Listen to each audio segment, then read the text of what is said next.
Everybody made it. Can we start? Like 30 seconds. You weren't ready for me anyway.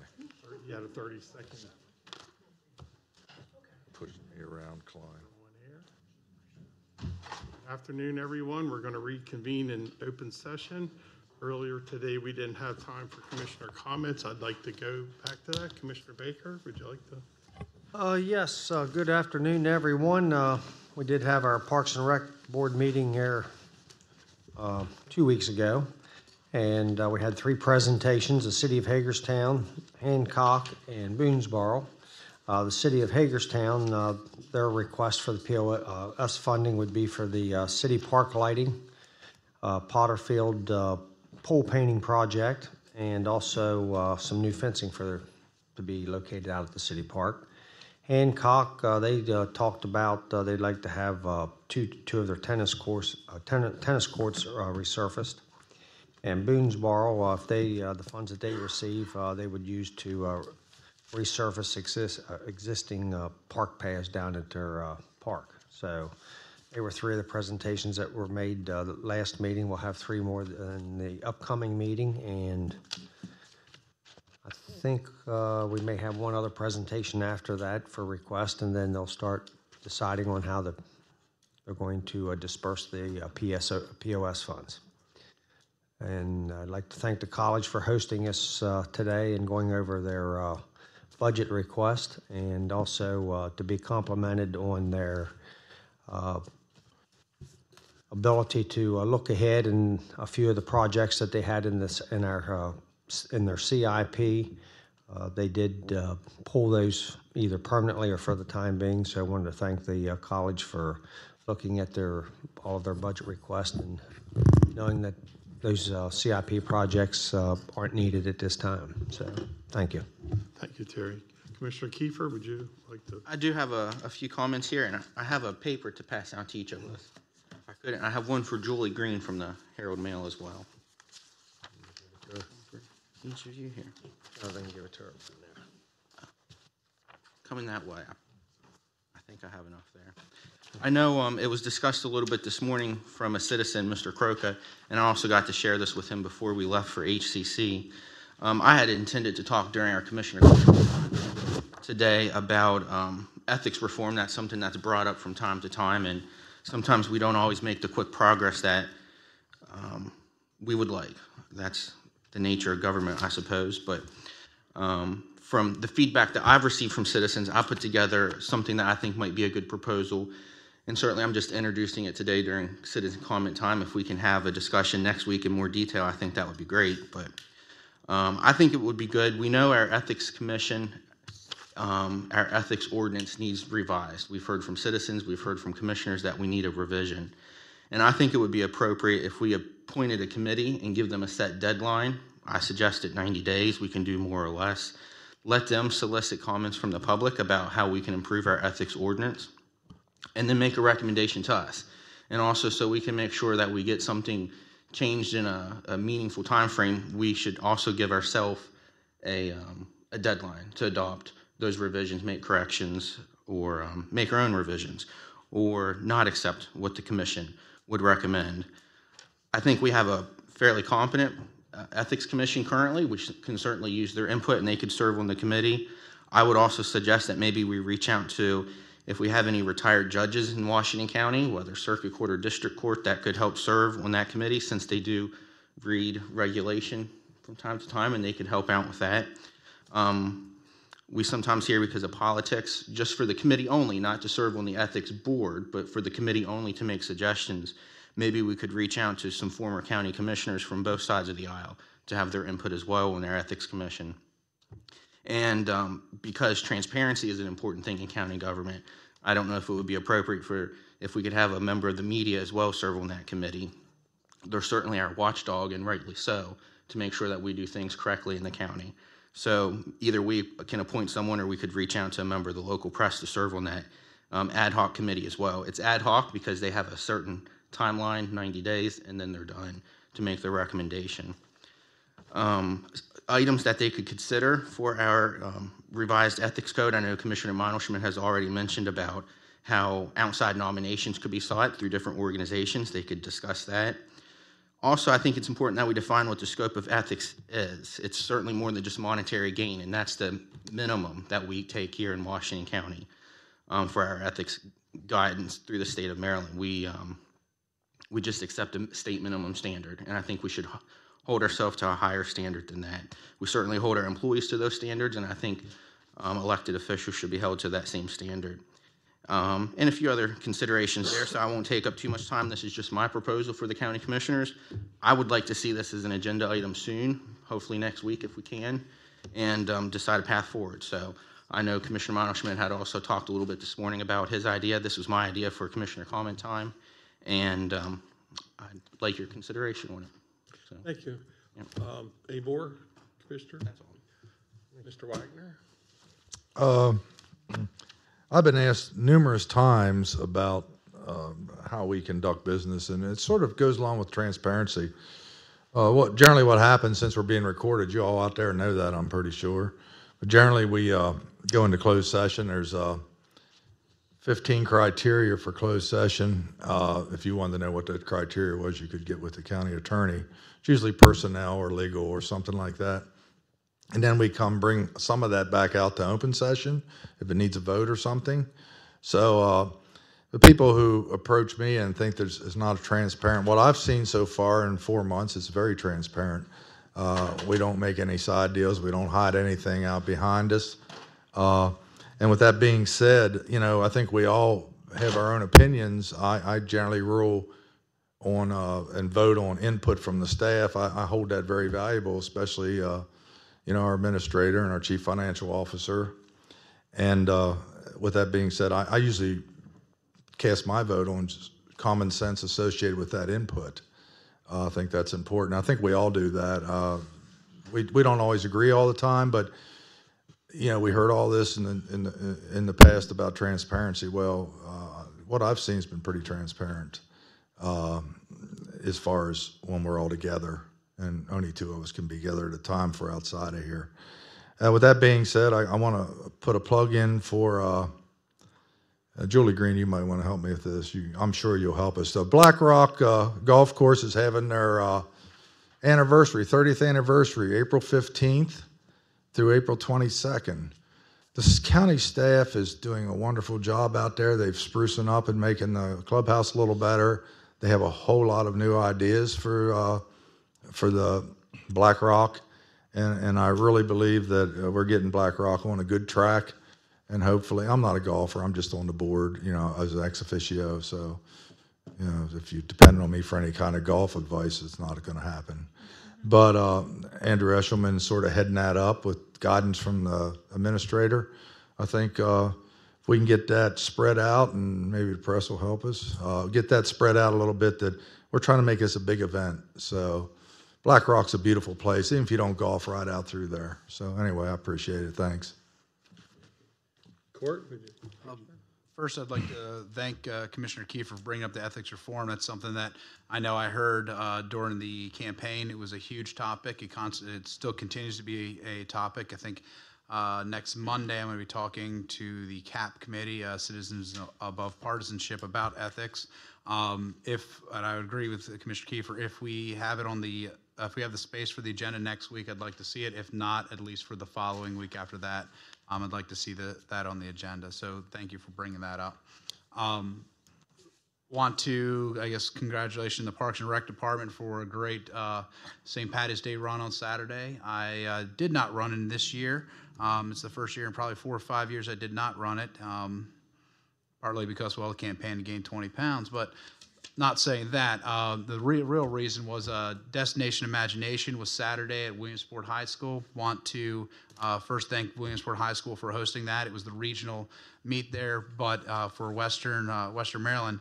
But we also have a lot of schools, and I'm probably going to miss one that is going to go to the state champion or the state competition: Sharpsburg Elementary, Williamsport Elementary, Western Heights Middle School, and I know Williamsport High School. So I want to congratulate all of them. They did a great job out there. It was a fun event. It was an all-day event. So I just want to say congratulations to all the students that participated in that. Thank you. In reference to Black Rock, I think They were talking about inviting some of the past commissioners. Yeah, I think we are going to get an invitation, Andrew, right? He'd like to see the commissioners out there, so yeah. Thank you for that. Also, I'd like to make everybody aware that I have for sale pictures of Rob Slocum at the starting line and 100 yards from the finish line. So That was a before and after picture, Rob. after picture, but Rob did run, and thank you for participating and having a little fun there with you on that. But thank you. Jamie Dick did an excellent job, and the bagpipe and so forth was fantastic. Elvis was in town. So thank you. On a more serious note, in today's paper, you see that firefighter Michael Noakes is being honored for Beyond the Call of Duty, rescuing a lady out of a smoke-filled apartment complex in Montgomery County where he is a career firefighter, but of noteworthiness is that he trained and began his career as a volunteer as a young man at the Williamsport Fire Department, and on his days off, he comes back and volunteers at the Williamsport Fire Department. So there's a career one day and a volunteer the other day, and at risk and beyond the call of duty, as the paper quoted, that young man went in and brought a civilian back to safety. So I think we should honor him maybe in the future with a proclamation or some certificate, but one of our own Washington County guys went beyond the call of duty. That concludes my report. Just one last thing. Any golfers out here looking for a caddy, I think Commissioner Wagner would love to be. He says he's not a golfer. As long as it has 4 wheels, I'm in. There you go. Thank you. They're very good. Okay, I'd like to, excuse me, intent to convey real property, Todd Moser. Losing my voice.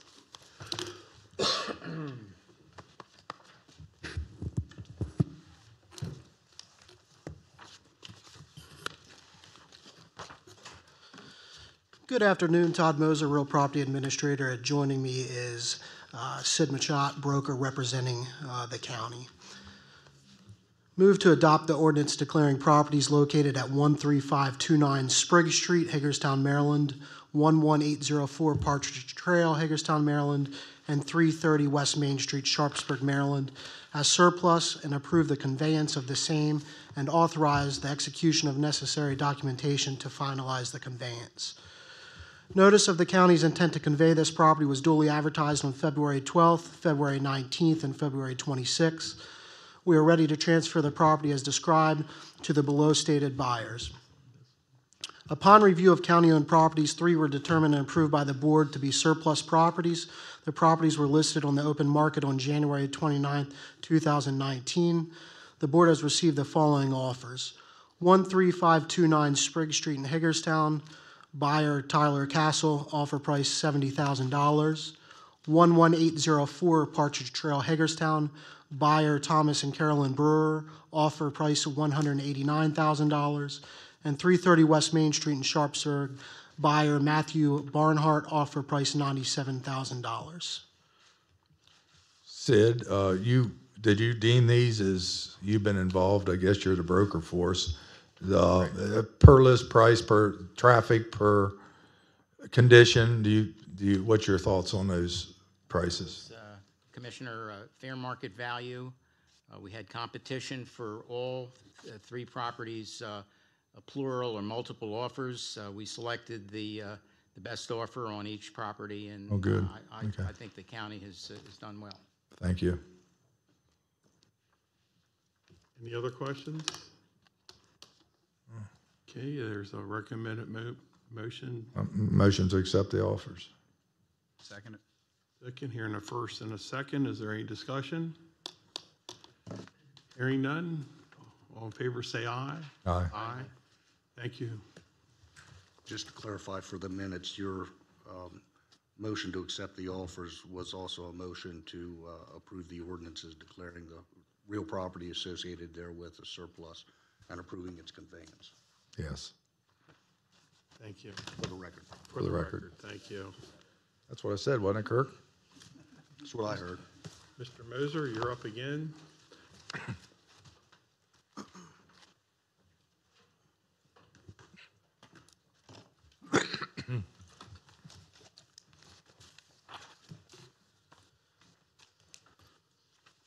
Right, joining me for this, Mark Bradshaw, Deputy Director, Division of Environmental Management, Department of Water Quality, and also Ed Schreiber with Fox. Frederick Seibert. I apologize. Move to approve fee simple property conveyance of real property from Chief to the county. Chief has proposed the conveyance of 0.41 acres off of Governor Lane Boulevard at no cost to the county. When the industrial park was developed, a sewage pump station had to be constructed. The pump station lot created was 0.244 acre fee simple lot without road frontage. Access to the pump station was an ingress-egress access easement to Governor Lane Boulevard. Hagerstown Canteen Service Inc. owns the property adjacent to the pump station and are looking at adding an additional building to the site. While preparing the site plan, it was discovered that a small strip of land between Hagerstown Canteen Service Inc.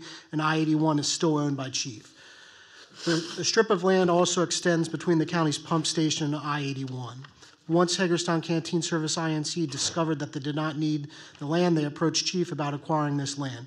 Chief has agreed to dedicate the land between Hagerstown Canteen Service Inc. and I-81 to Hagerstown Canteen Service Inc. Chief asked the county if there was interest in receiving the land between the pump station and I-81, along with the ingress-egress parcel at no cost to the county. By accepting the fee simple ownership of the ingress-egress easement, the county will now have sole ownership and usage of the driveway, thus eliminating potential conflicts in the future. The parcel between the pump station and I-81 would benefit the county in the event the pump station would need to be expanded in the future to accommodate additional development in the area. Any questions regarding that? Ed, do you see any pros and cons with this at all? You see any cons with this? I see no cons. I think it's a definite advantage for the county to own the property fee simple. Commissioners, any other questions? What are the pros? That would be the pro for the county in order to own the strip of land that goes from the pumping station out to Governor Lane Boulevard. You're the surveyor? Yes, correct. Work for? Frederick Seibert and Associates. Oh, okay. I knew that, I guess. Any other questions? No. Is there a motion to approve? I motion to approve. Is there a second? Okay, I have a first and a second. Any discussion? All in favor, say aye. Aye. 5-0. Thank you, Thank you. gentlemen. What do we need it for? Next, Professional Boulevard Bridge, Scott Hobbs.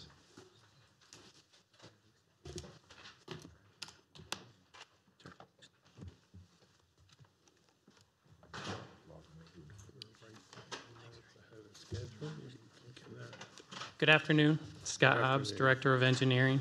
I'm here with Greg Snook,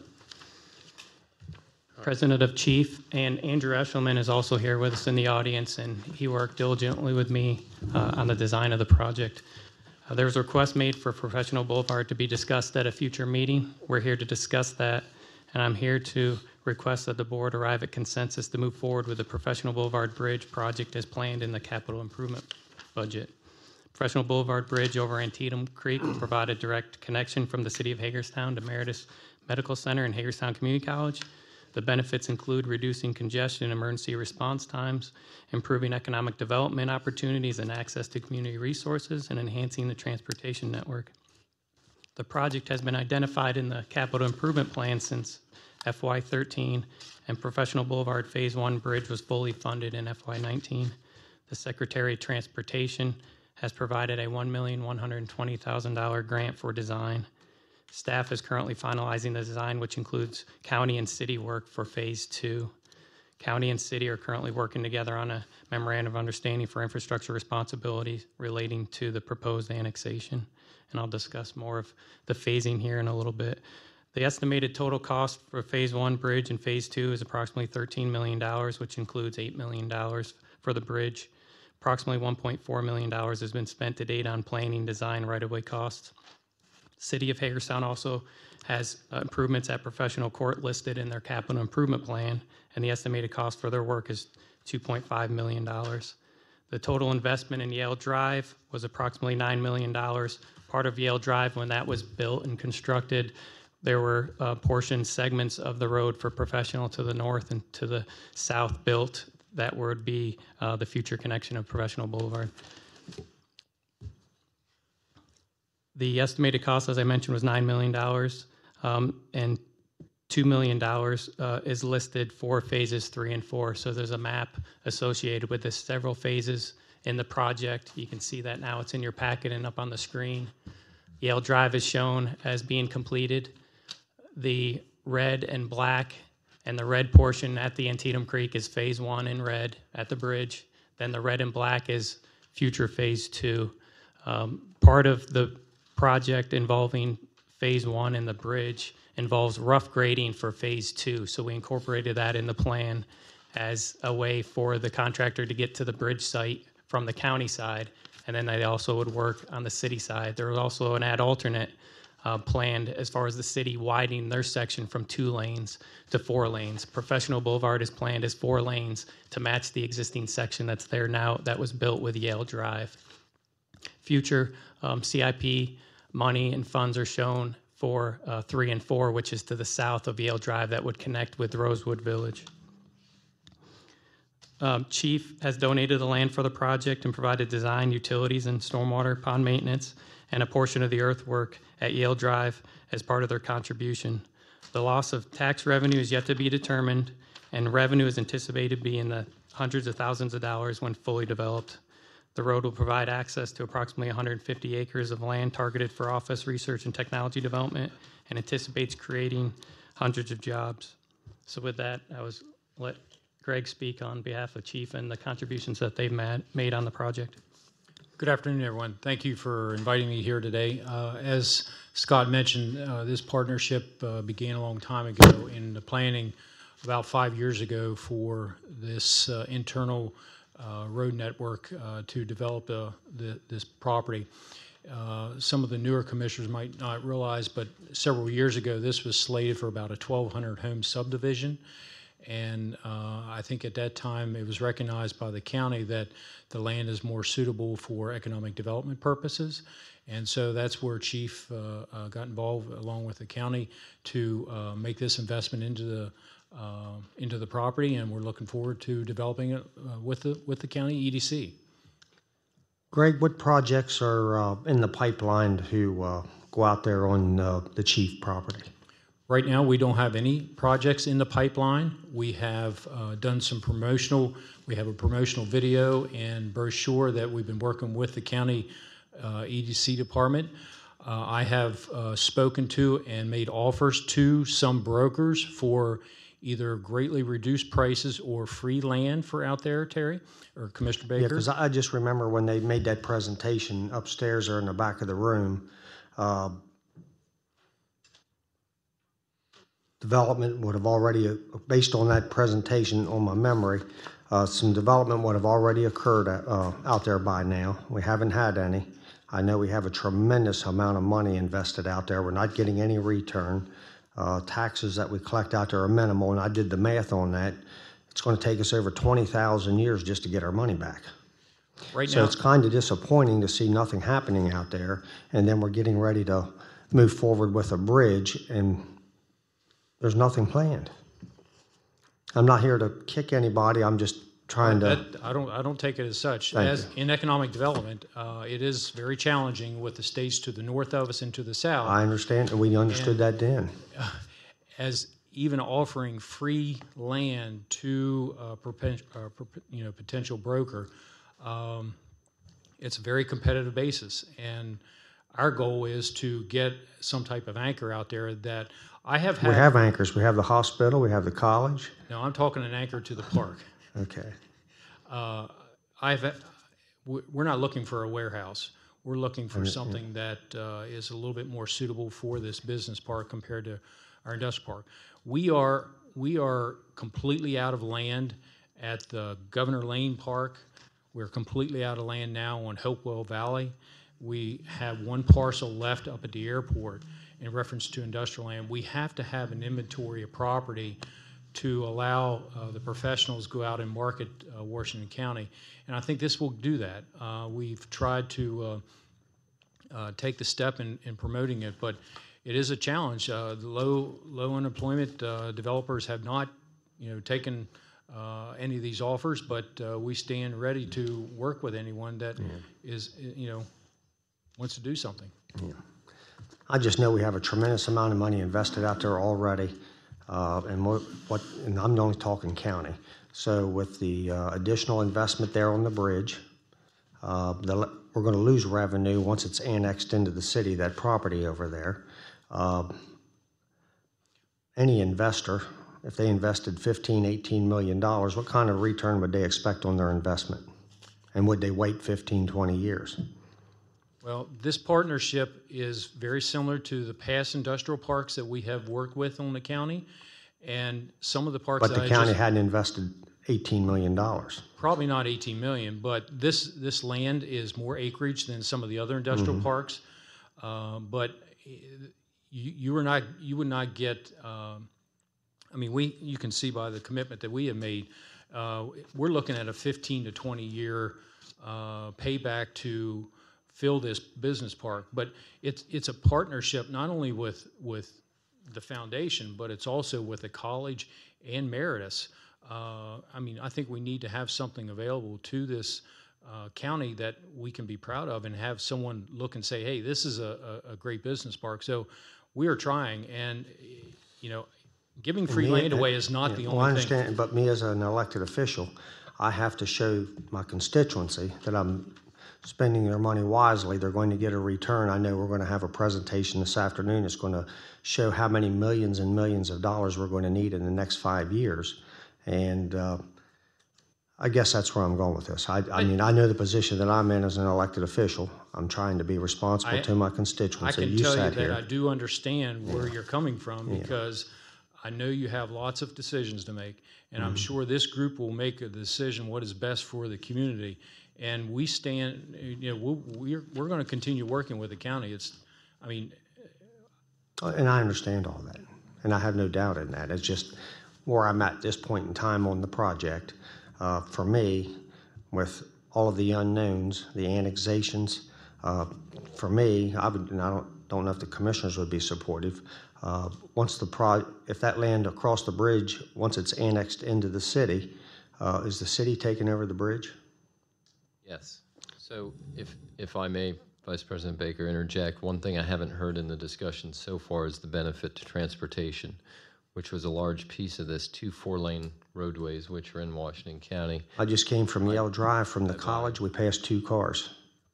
But anyhow, go ahead. I counted them. Did you see the cop car there?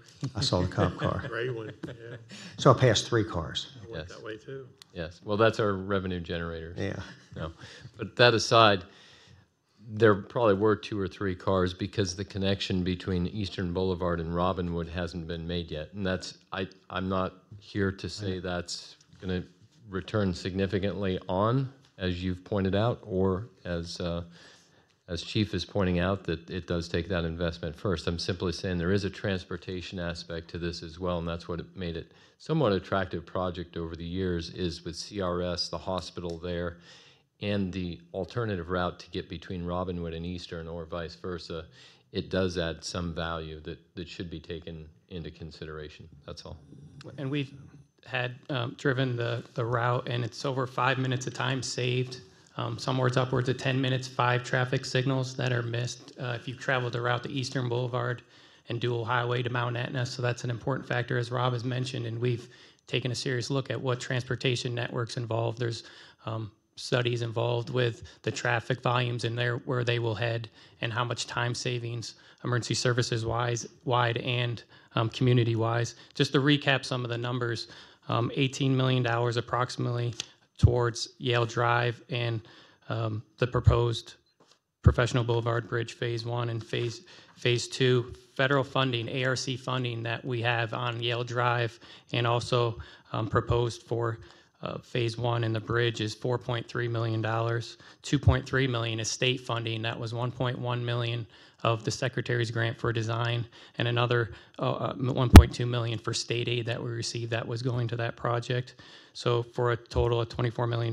We talked about the city's involvement with a $2 million, $2.5 million for their project to widen between Yale again between the Eastern Boulevard and the Professional Bridge, and then also Chief's contribution over $2.5 million. So, correct me if I'm wrong, Greg and Scott.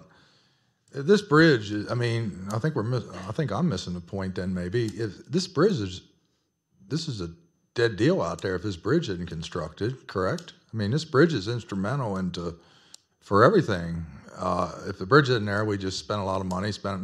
And I agree with you, Terry. We got to watch our money because we got a challenging budget. But to me, this is. Then let's watch it. We had a strategic planning meeting. I remind everybody, and one of our top 3 elements was economic development that the county wanted, the staff wanted, everybody wanted. And I understand the dollars and cents, but this is a pretty big deal. I can picture that. I personally can picture it's a lot of money, but I can personally picture a huge boost to the area. And it's in a density area anyway, which I'd prefer to see the density continue and then not instead of going way out on the outsides and developing farmland or something. I'd much sooner see it stay here where the trend seems to be. So that's just my thoughts on it. I just think this we're too far in, and this bridge I can just see that developing very heavily out there, and it's working. Real quick question on this. The Secretary of Transportation, the grant for that $1.12 million, if we did not build the bridge, what would happen with that grant? it may be that we have to reimburse them back for that grant. It's one of those issues when we deal with state and federal funds that if you don't use it in a certain time, that's why the capital improvement plan is so important to these projects, that they foresee, okay, you're going to propose this project and build this project in a few years from now. We potentially could say that the funding may last for a year or two if we said that we needed to push the project back. But even when you get into that discussion, if we don't have a solid plan moving forward, they would most likely request that funding be returned to them. And then the same with the ARC funding, which has been invested, and we're still requesting additional funds for Professional Boulevard. And then a little bit clarification on this. And I want to make sure I understand this correctly. So if this property, it get that section of the property that the city is going to annex, we still receive property tax on that, but just at a much lower rate. So if it got developed inside the city limits of that portion that they're developing or that they're annexing, and that part was developed, we would still be receiving a property tax just at a lower rate since of the differential. Okay, so we wouldn't be eliminating that. So I'd just like to know how many years it's going to take the county taxpayer to recoup their money based on any scenario. I just don't think you're going to get your $24 million or your millions and millions of dollars back in our lifetime. Well, I mean, at a current rate of nothing being developed, I agree with you. But if you put how many buildings on it worth, Well, they have some numbers back here, and I thought I saw some ideas. Back to my question, Rob. Didn't mean to interrupt you, but I asked you about the bridge. What's going to happen to the bridge if the city annexes, or when the city annexes the property across the Antietam Creek? Yes, so Rodney Tissue is here, and we've worked with Mike Spiker and Rodney, city staff, to answer that question, and it would be tentatively today is that the bridge would be maintained by the city, owned by the city. In a 20-year time frame, there would be some potential return to the city to say we would contribute up to 10%. Because So the bridge is going to be owned by the city? Yes. So we're building a bridge, going to give it to the city. Okay, so Which by I'm just going to make a recommendation that I'm going to get off of it. So why wouldn't we just contribute everything that we've already provided to the bridge? They have the grants in place, the county's tax dollars in place, give it to the city and just let them finish it. They're going to own it, and that's a fair partnership in my opinion. I could certainly, if the commissioners wish and the city council wishes to pursue that avenue, that hasn't been discussed. Right now, the construction has been set up by the county, engineering design plans and so forth. Because we're getting ready, aren't we? Are we getting ready to make another borrowing some more money for this bridge anytime soon? In our CIP, does it call for the county borrowing money? I'll have to double check on Okay. the It's FY19 bond. I remember seeing it somewhere, but I, believe there may be a portion of it in there. yeah, so, under FY19. It is prior funded, however. Yeah, so FY19 was already approved by the board for the bond funding. We issue those bonds almost a year after it's approved. So Okay. we're going out for that bond issuance in May. so they were my thoughts. Everything that we've put into the bridge up to this point, turn it over to the city and let them finish it. It's going to be their bridge. They're going to annex the properties in. Once Chief puts their first property out there, that's automatically going to be annexed in. So, I mean, that's just mine. Sure, that certainly is a different change of scenario. It's not to say it couldn't happen whatsoever. I wouldn't tell you that, but it is a change from the design and engineering that's gone in so far and the planned construction start. So, If I could just say a few comments, I think that's an intriguing offer. I want to see the bridge built, at some time. I think it's important. I can't thank Chief enough over the decades that you've been in existence, the number of jobs that have been created. They've employed my family members, and tens of thousands of citizens throughout the county. It does seem like we've almost hit a little bit of a snag with this project, and no criticism. And I certainly respect your years of experience. You've been up in these seats longer than any of us, individually, Greg. But is there something that the county could do a little more to help out Chief? Is there a way we can get the ball rolling a minimum a little better? I don't think it's just the bridge alone necessarily, because we have one leg of the road in already and nothing's been built yet. Again, not a criticism, Wayne, Commissioner, I don't take it as such. I think it's good discussion because economic development builds that accessible base. And as the county grows, you're not going to get that with residential development. So you have to have business development. And one of the big things that we've had in our discussions with Susan and the rest of the committee for this coalition is getting a person to go outside the community and market Washington County. I think that's a big step as we go forward.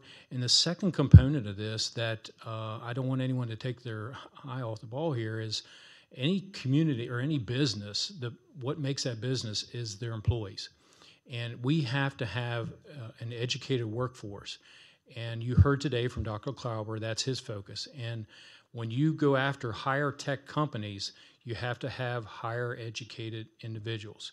And so we will continue our focus on both the employees and making sure our workforce, because when the brokers come in, they don't just ask, what's the cost of this land? They're going to say, how many employees do you have that can come work for me?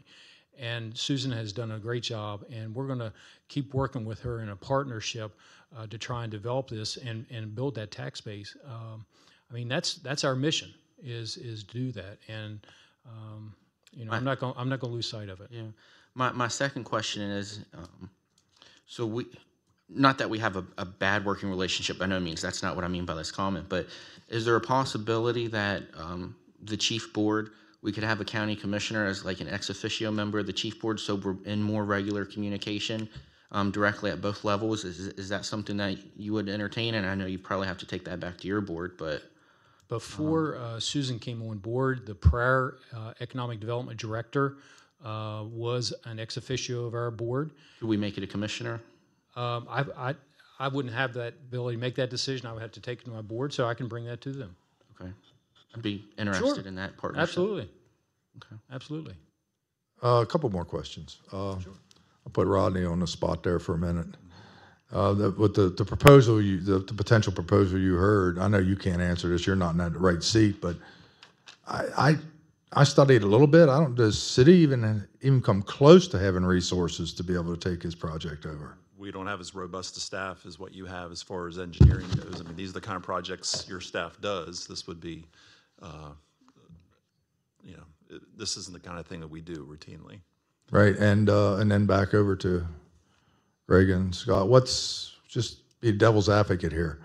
If the bridge would stop moving forward, what's the alternative for that property? It would see some future development, but what we've talked about before is also the traffic congestion is getting worse and worse, especially along our major corridors. So Eastern Boulevard to Dual Highway, we've talked all about the economic development, which is important to get the money back, but this is a key link for us to get traffic over from Robinwood Drive to Eastern Boulevard, and that's the thing that we got to keep focused on, that for our community to keep those volumes redirected and keep the congestion down, the travel times, quicker for emergency response, especially with the hospital being in that area. Community rescue services on the other side on Professional Boulevard, so that's a key point to them. So there would be some development, I'm sure, to utilize the existing network, but it's handicapped. No one's going to like me for this, but I would entertain a motion to move forward with the bridge. It says recommended consensus, which is appropriate. Motion to move or consensus to move forward? Same. Well, I mean, this is here because you're trying to give staff directions so they know what to do with the rest of the budgeting process, I believe. So. All right, we have a motion on the floor. Is there a second? So are we doing motion or consent? It doesn't really matter. I'd do a motion for clarity's sake, but. Okay, there's a motion, second. Have a first and a second. Is there any more discussion? I'm not a no on the bridge. I'm not a no on the bridge, but I would like to see more about a partnership. If staff levels is an issue with the city of Hagerstown, I think we can loan our staff. It sounds like we have maybe some of the work, most of the work, are already done, and we were going to do it anyway. So I'd be open to that. That discussion is what I would favor. If you just look at the size of our capital improvement budget versus the city of Hagerstown's capital improvement plan, and imagine if they came to us and say, hey, here's a $24 million project, throw it on your capital improvement plan, and oh yeah, you've got to do it in the next 2 years. I don't think that's feasible to even ask the city council to do something like that. Okay, any other comments? Yeah, I do have another comment. Again, I'm not against the bridge. That should have been built first, and I think I made that recommendation back when they presented the information to the county, the former group of county commissioners as to how this piece of property out there at Yale Drive is going to be an economic driver for Washington County. They give us a plan. We were going to make so much money we weren't going to be able to spend it all. Here we are 7 years later, haven't received one penny other than $800 and some a year in taxes. It's going to take us well over 20,000 years just to get our money back. That's just on the Yale Drive there. And again, I'm not against it. I'd just like to see something happen out there at Yale Drive before I move forward with committing any more money. And again, we're building a bridge to maybe not necessarily nowhere, but we're building a bridge and just giving it away to the city. And nothing against you, Rodney. I have nothing but respect for you there at the city, and these are just my opinions. So I'd like to see something happen out there where we bring in some revenue before I feel comfortable moving any further on the bridge. Okay, any more discussion? Can staff make a comment? Please, go ahead. Is one way to, whatever is decided, one thing that is coming out of this, I know Susan has worked with, and Susan's staff, I think Ms. Yoder has developed an emblem for Mount Etna Technology Park. The staff over there has looked at doing a drone flyover to market. So I don't want you to get the sense that there hasn't been any marketing collaboration of late. I think there is. Greg, you can speak to it or correct me if I'm wrong. But before I go there, the other thing is we're on the precipice of a very nice opportunity for city and county collaboration on building a literal and figurative bridge, both. So it is an opportunity, one to be considered through Rodney's efforts, which we've gone back years on this bridge, and through interim administrator Spiker, we've shown a great deal of progress through this. So I just didn't want that to be forsaken. One of the things that I think that the county can help us with is be in constant contact with the local or the state officials, because a lot of contacts come from the state Department of Business Development down there, and sometimes we don't hear about them until it's too late. So when you're speaking with the various elected officials or even the state secretary, lost his name there now. Transportation? Yeah. Secretary Ron? Not transportation, but. Commerce? Yes, commerce. Schultz? That anything that they hear of, if they would at least give us a shot at, we would love to have that opportunity. Any more discussion? Call for the vote. For those in favor of moving forward with the project, say aye. Aye. Aye. Those opposed? No. Wayne, was I suppose a no, only because I have a slightly different alternative forwards. thank you. Motion passes 3-2. Thank you, gentlemen. Thank you. Greg, when can we expect another update on anything that's developing out there? As soon as I hear something, you'll be the first to know. That might be another 7 years. Sorry, thank you. I know, thank you. Okay. In 7 years. Presentation of the 2020-29 capital budget. Sarah?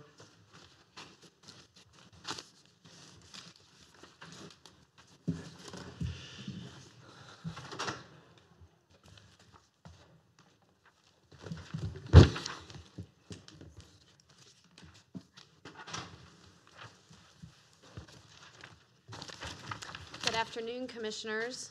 Sarah Greaves, Chief Financial Officer. I have with me Kelsey Mace, Deputy Director of Budget and Finance, and Misty Rosenberry, Accountant in Budget and Finance. Based on certain revenue restrictions within the general fund, modifications to the draft 1 of the capital plan are necessary. I'm here today to present those changes and discuss those a little bit with you. You should have the capital plan binder in front of you. I did put a red tag on the page that we will be beginning with. It's under tab 2. And it should say at the bottom, draft 2, page 2A-6. So I figured I should tab that, so you didn't have to look for that one. Oh, this binder. I'm in the wrong binder, sir. I'm sorry. Okay, no problem. Tab 2. Oh, red. Oh. Did you, Yeah, okay. You did good. there you go. I'm helping him out. What's that? I'm helping him. I got my numbers guy with me. Very good. So we did overall in the 10-year plan make over $20 million in cuts throughout that 10 years or reductions. $5 million in reductions for 2020 alone. And we're going to talk about those projects first, and then I'll move into what the funding assumptions look like. So the first tab that I have, where your red sticky is the airport fund. You can see there, the way this is laid out, let me backtrack for 1 minute. The way this is laid out is you will see the project on the left side, and then you will see draft 1 on the top line of the project. So for instance, if we all want to look at passenger terminal hold room expansion, we can see draft 1 was the $2.4 million in 2020. Draft 2 still represents $2.4 million in 2020. There's a 0 underneath of that. That indicates that no changes have been made. Where changes have been made, you'll see a variance there in red. Okay? So there was only one change made to the airport fund, which was for the T-Hangar 1, 2, and 3 replacement. This was a very minor change of $32,000. If you want to go ahead and flip your page, we'll move to bridges. There were definitely more changes made for the bridges section, around $5 million in total for the 10-year plan. The premise behind a lot of these changes that you can see is these projects are not being eliminated, rather they're being shifted approximately 1 or 2 years out. Okay, so part of this process was to reduce spending, to be more in line with upcoming revenue projections. So that's what we're trying to do by shifting these projects out 1 or 2 years. So that is the theme across here. I'm not going to run through every project because primarily that is what's happening. If we move to this next page, which is also bridges, you will see it's page 2A-9. Slabtown Road Bridge was removed for $3.8 million. So that was a large change I would like to bring your attention to. Other than that, the bridges have shifted, but that is the only removal. Any questions for those? No. Okay, moving on to drainage. There were minor changes to the drainage plan within certain years, but no removal of projects. Again, we see that shifting of projects out, so no major changes there to report, but you can see the variances on your sheet in front of you. Okay, next page represents the Board of Education. There were no changes to the Board of Education's capital budget. The next page is Hagerstown Community College, where there were also no changes made. Sarah, just a question. When we were at HCC earlier today, they were taking out 2 projects, a total of $10 million in CIP, in our CIP budget. I believe that was already included in their submission, which That was would be a reflected in different draft 1. Yeah, it would be a different draft to look at. Right now, these are just changes from draft 1 to draft 2. That would be a change from the original version to draft 1. So what was submitted to what the county could afford. Okay. Yeah. Okay, moving on to libraries. Again, small shifting here. Nothing major to note.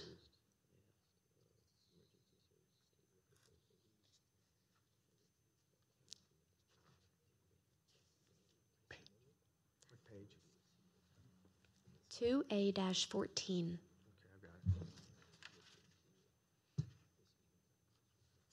Go ahead, I'm listening. Okay. General government is the next section. This one does have some substantial changes that we'll like to go over here. We can see the first project, contingency for the general fund.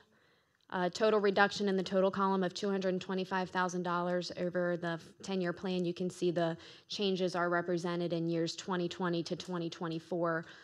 Generally, that project is funded at $75,000 per year. You've seen a reduction of that. That's to try to pull back any funding from the general fund that would go towards that project.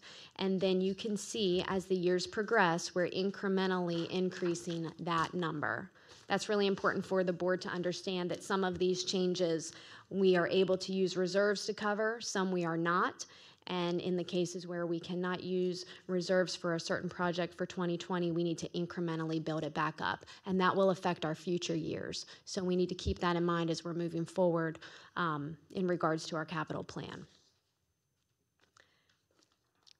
Another change, just a minor change, information systems replacement program was reduced for 2020 by $80,000. The project below that, financial system management and upgrades, was reduced by $50,000. Further, the general equipment and vehicle replacement program, you can see in total was reduced $900,000 within the 10-year plan. Again, you can see for that project that 2020, the $400,000 budget was removed and it was replaced with a 0. And then in 2021, we have $200,000, 2022, $200,000, and 2023, $300,000.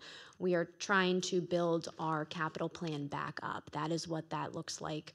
And that will come on the funding side with an increase of general fund dollars to the capital plan for the next several years, year over year. On our vehicle replacement, not just at some point in time, not in the next month or so, because we've got too much on to try to accomplish. But I think it'd be interesting for the county commissioners to see exactly all of the cars that we own, Okay.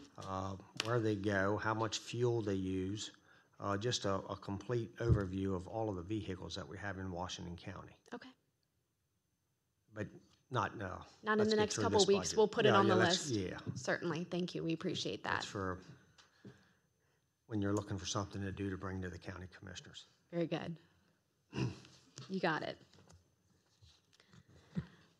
In addition to the equipment and vehicle replacement program, the multi-purpose facility you can see was removed at a total of $7.6 million.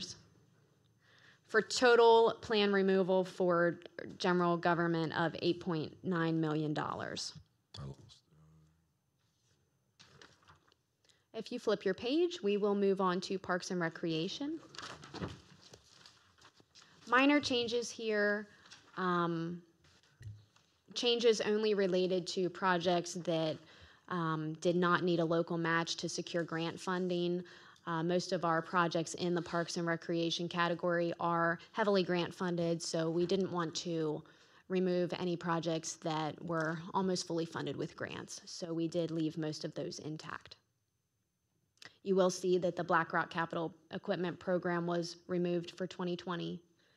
You'll also see tennis courts resurfacing was removed for $30,000, and a land project was removed for $53,000. However, that funding did move over to parking lot repair and increase that, so that's probably more a shifting of priorities rather than a reduction in the plan. Any questions for parks? Okay. Moving on to public safety. We can see in the detention center systemic projects a total reduction of $605,000 over the 10-year plan. Sir, can I ask you a question on the detention center? Sure. And maybe it wasn't even in the CIP, but years ago, probably, I don't know, 2007, 2008, the county purchased the Phoenix Color Corporation building out there. Mm-hmm. And I remember when that building was purchased, it was purchased with the thoughts that we were going to have another jail, so or more jail beds. Were we putting any money in the CIP at that time for jail expansion or to renovate that building for? I would have to look to give you a definitive answer. What I can tell you is that Nothing in there now? well, you can see if you look at the last project on this page, Phase 2 Detention Center expansion. There's no project cost tied to that, but that was a request from the sheriff's office for the capital plan. So I believe that due to funding constraints, we haven't been able to fulfill that request.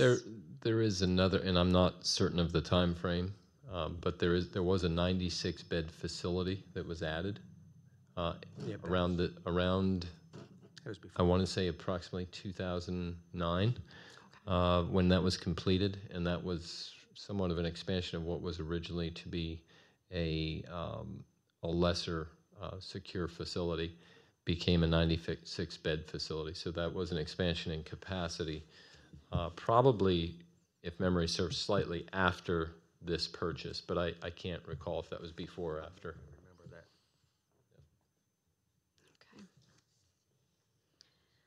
Other than that, we have had a slight reduction for 2020 for communication tower, various locations of $56,000. You can also see the fuel center replacement project in 2020 for $380,000 was removed.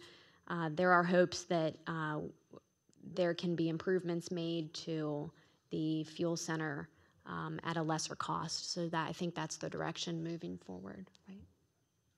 It's right there.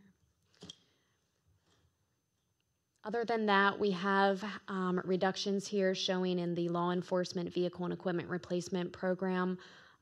You can see that in the prior version, $625,000 was allotted for the vehicle replacement for the sheriff's office. It's been changed to $300,000, which is a $325,000 difference. Again, with this project, you can see that building up over the next several years. So, you know, it's been reduced to $300,000. What we need to do to get ourselves back to where we want to be is incrementally increase that over the next several years. Also, slight reductions for emergency services equipment and vehicles.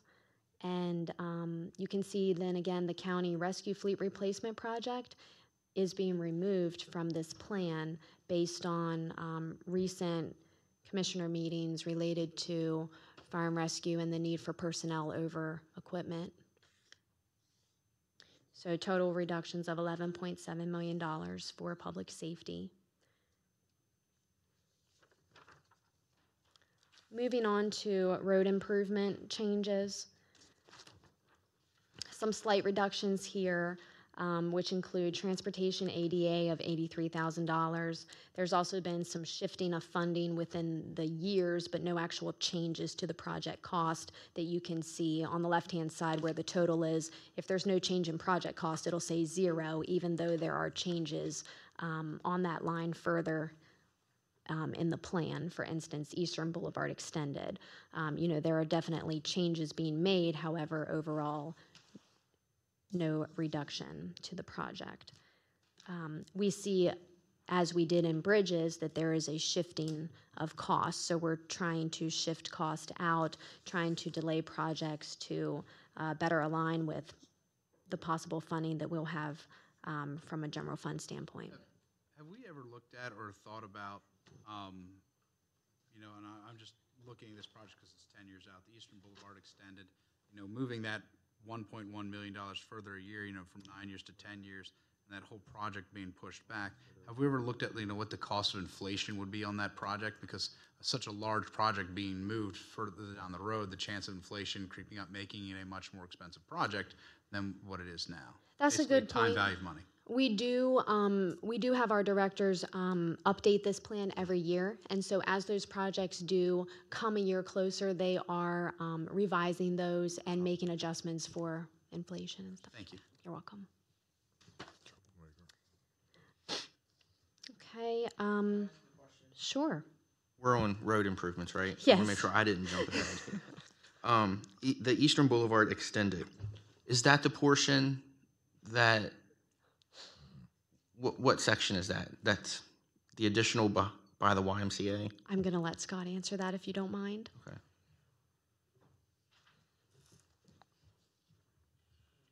Thanks, Scott. Yep. Yes, that's the extension that will run from the YMCA in behind Cortland Manor and tie back into Leitersburg Pike at Marsh Pike. Okay. That's a project we received some federal funding for 30% design. We ended up receiving an earmark several years ago for phase 2 and also that project. So it gave us a chance to set the alignment. And again, another critical connection for us as far as traffic-wise when it comes that northbound and southbound traffic, commuters from the north end down into the city, everyone having to utilize the Eastern Boulevard over to northern to Leitersburg Pike. So that's where the work. We're able to keep those grants even though we're pushing it back a year. Yes, because Okay. again, in our timeline, we have the CIP that shares, we have a proposed plan to finish that work up in some timely fashion. Are we concerned about safety in that general area? We needed more roads. The argument for the Professional Boulevard Bridge, I mean, it's not pushing anything safety-wise back. If we're pushing the project back a year. No, Are we not currently concerned we about have a safety? plan to build phase 1 shortly. We're working on finalizing that design, which is from Jefferson Boulevard up to Security Road. And then we plan to jump ahead up to Eastern and Antietam and rebuild that intersection. There's a lot of issues with that, the curve in the road and the YMCA entrance. So we're going to, our proposal is to build an intersection improvements with a traffic signal there. So that's a lot of the safety improvements that we have and a lot of the safety issues out there that we're going to resolve with that project. Then that sets us up in the future to finish phase 2, which is in between those two projects, and then extend in the future, knowing that, again, the safety issue. There's been a few accidents over the years on that bend, and that will clear that up with that new intersection improvement and the widening from 2 to 4 lanes. So that's several years out. Several years out, just due to the magnitude. And to touch just briefly on how much inflation, it's a very competitive market when it comes to these road projects. So from year to year, like Sarah said, we take a look at that, and it's fallen in line where the amount of contractors needing that type of work, they've been very competitive, and we've seen just a slight increase over the years when it comes to that. Things could always change, material prices and things like that, but over the years, over the last 5 years, we've seen real consistent bid prices, and we hope that continues. Thank you.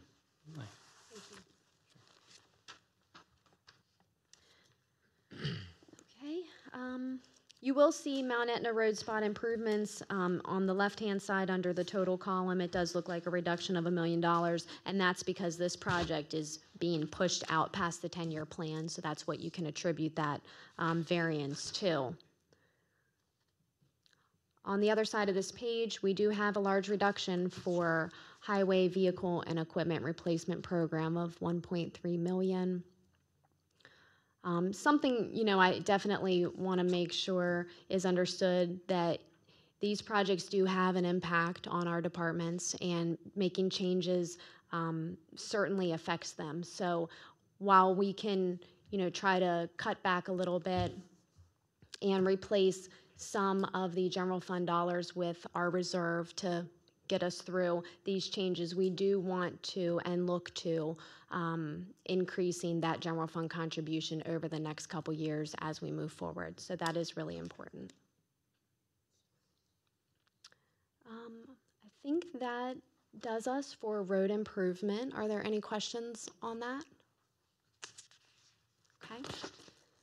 Solid waste is next. There are no changes to draft 2 from draft 1 for solid waste. Sarah, even though there's no changes, can I ask a question Of on course. solid waste? Yes. I suppose with the $250,000, I know I keep going back to that, but I think that's significant to talk about. Okay. Since we had to take that $250,000 from the unauthorized loan off our balance sheet, I suppose, that we lost that money.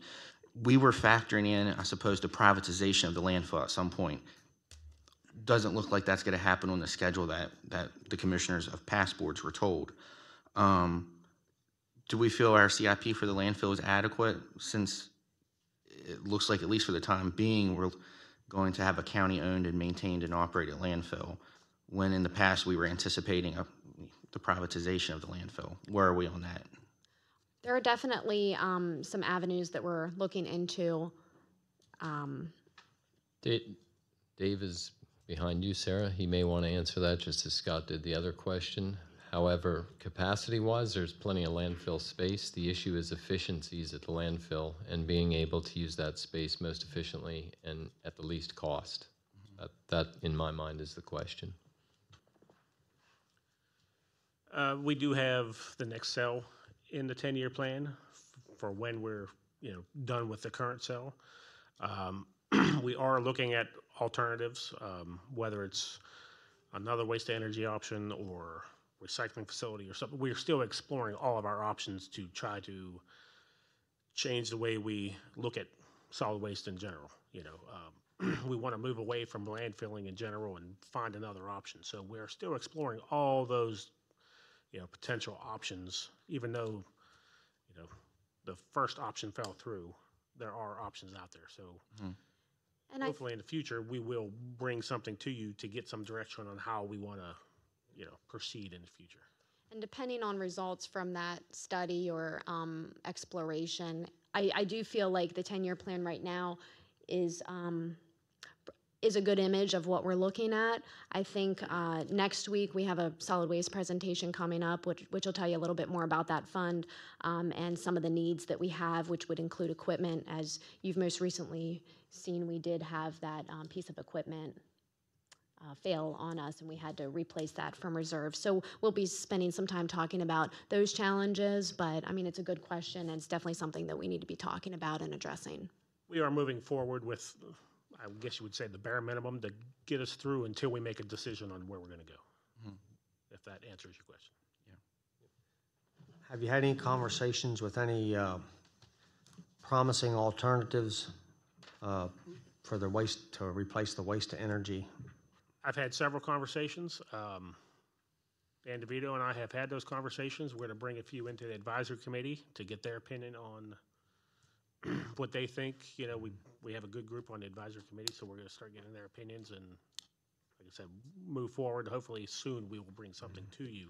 Just keep us involved on the financial considerations. I know you will. Yes, yes. That's important.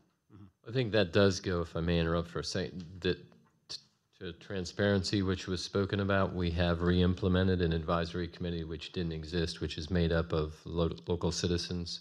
Also, commissioners are welcome to join that, meet with that board at any time. So speaking of transparency, financial considerations, longevity, all of those things, this is an advisory committee that was just established through Dan's leadership with Dave.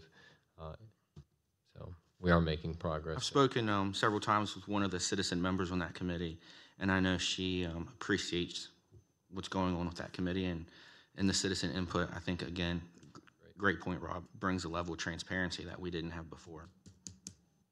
Thank you. Okay, thank you.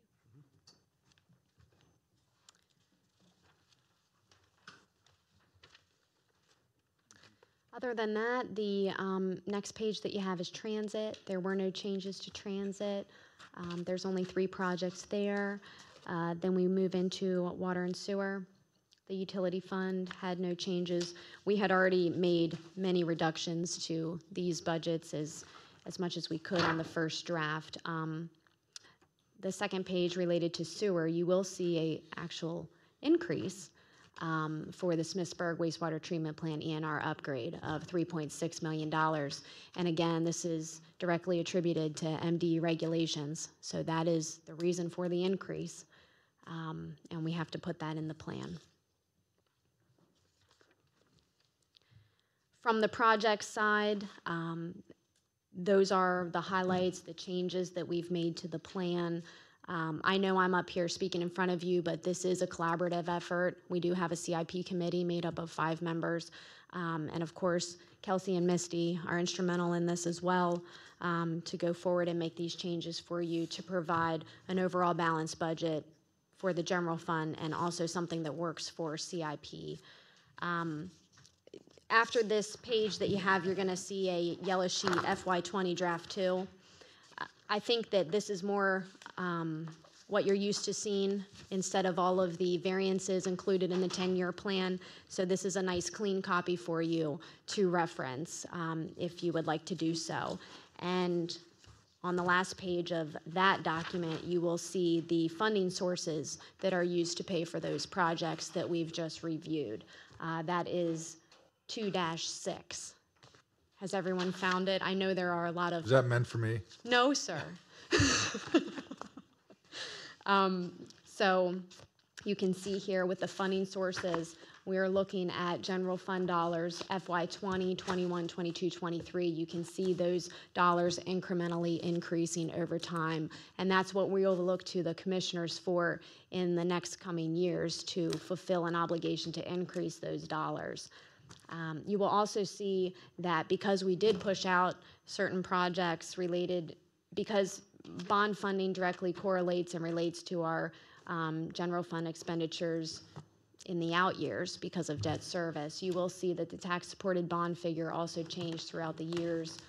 And then if your eyes fall to the lower end of the sheet, you see capital reserve general. So that is a picture of the reserves that we're planning to use this year in 21, 22, and 23 to balance the reduction in cash coming from the general fund to provide for the CIP plan, to continue with some of the projects that we have an obligation and need to continue with. So as the general fund increases, you'll see that reserve decreasing in line with that to try to supplement our needs. So in that, can you explain how? So we're reducing our general reserve for 4 years. Is that correct by saying that? We are using our general capital reserve for 4 years. We are using it, yes, and we are reducing our balance, yes. So then the goal, we would have to replace that, or that's eventually going to have a negative effect to our credit rating because our reserve fund is going down and not up. This will be separate and apart from our 17% reserve that we're required to maintain for the general fund. We do see some project savings come in year to year. We actually will talk about that a little bit later unless you wanted to talk about it now. So that is a factor that will help us to naturally replenish those funds. It's hard to know how much and at what rate we'll be able to do that, but you're right, we will be looking to put project savings back into that reserve to help us for future needs. It's an important clarification of operational reserve, which is the 17%, currently at 17.54%, and the CIP reserve, which she's speaking of. Very definitive line there. We're talking about CIP.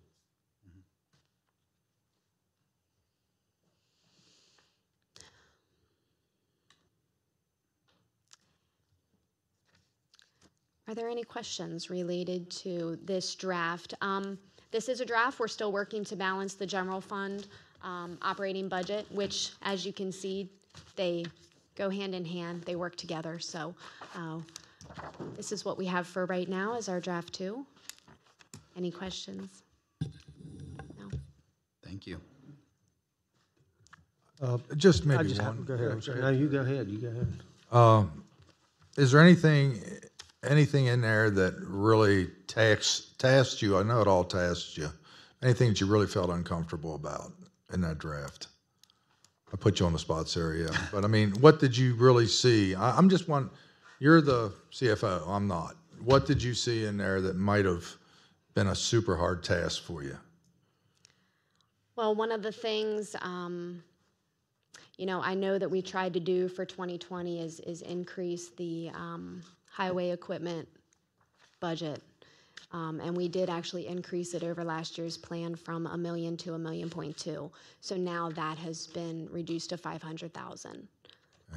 So that impacts operations. It's a lot of the projects that really, may or may not impact operations. Now, as we've moved through this process, 1 year isn't gonna make or break us. I think we've heard that, but we just need an effort towards restoring the capital plan as we have additional revenues in the future. I think that's the main premise to take away. Thank you. You're welcome. Yeah, my question was for Scott. Is there any way that you can look through the projects that are in the pipeline and see if we have any projects that are moving forward now and that we anticipate a project savings? I'd like to see just not today, but a list of those projects and the amount of savings that's going to be projected. Actually, we do have that and we'll share that with you, yes. Okay. Scott provided it earlier. Thank you. All right, thank you.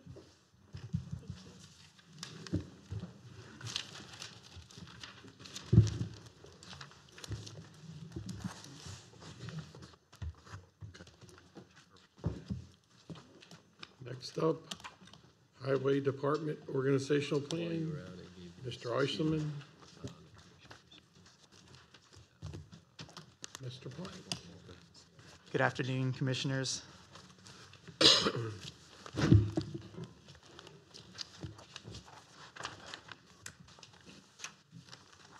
Andrew Eshelman, Director of Public Works, and I have with me here Ed Plank, Director of Highways. And before we get started, I'd like to take a little bit of time and recognize Ed. Personally want to thank him. I've been to the county 10 years, and he's been really a true mentor to me in ways that he didn't have to be. He's been here for 25 years, and we're here before you partly because he's decided he'd like to go on to some other things and enjoy his retirement. So I do want to take the time, though, and personally thank him. There may be other opportunities to do that later, but while he's here in this forum, I wanted to personally thank him for his service and what he's done for me. Good. Same here. So Ed, how old were you when you took over the highway department? 20. I was 32. Yeah, so no. That was you. There you go. Commissioners, I will tell you, Rob and all of you made a great choice. This is a bright young man. He is going to do you a lot of good in the Public Works Department. He's the best I've had to work with over the past 10 years. He has made a lot of projects easy for the Highway Department. He gets along great with everyone in my department, and they all respect him very much. And I've enjoyed my time, 13 years. I didn't come to the county looking for this job, but as it happened, it's been good. It's been fun. Got to meet a lot of great citizens of Washington County, and we have great citizens in Washington County. Some of them's demanding at times, but they're all great citizens. And it's tough for you all to meet that criteria that we're trying to provide for all of them. And this young lady here also has done a great job stepping in, and I still am mad at her for the cut, but we'll let that go for now. So she's trying to get a little money back for us. So, and as all departments, it is a struggle with operations when you don't have the funding. And with that, I'll get another Kleenex out. So quit crying on your shoulder. Almost sounded like you were going to change your mind. Yeah. So, yeah, we're here before you to kind of give you an update and also look forward to opportunities in the future. Like I said, because Ed has served with us a long time, he's done a great job, and I think we have an opportunity here as well to figure out what does the highway department look like in the future to continue to meet the demands and the challenges that we're going to face. And so I want this to be more about where we see things headed and the opportunities that we can provide, as well as thanking Ed for his service. So with that, I'll begin some of the discussion. And as far as updates go, the county has advertised the highway department director position, and we're currently accepting applications. And we have before you a proposed plan that I think will both support the new highway director as well as elevate existing personnel to promote some operational efficiencies within the department to meet the challenges that we've discussed. So as I mentioned, just to highlight, as far as what I'm looking for, and I think others were looking for a candidate to be the new highway director that has some strong technical leadership, interpersonal, and organizational skills. To give you an idea, the highway department director is going to be responsible for managing an $11.1 million operations and currently a $1 million capital dollar budget. They have 87 full-time employees, and as far as responsibilities, that includes maintaining not just the roads. We have stormwater facilities, sidewalks, signs and pavement markings, fleet services for the county. They manage inmate crews and responds to emergency road conditions on a 24-hour, 7-day week basis.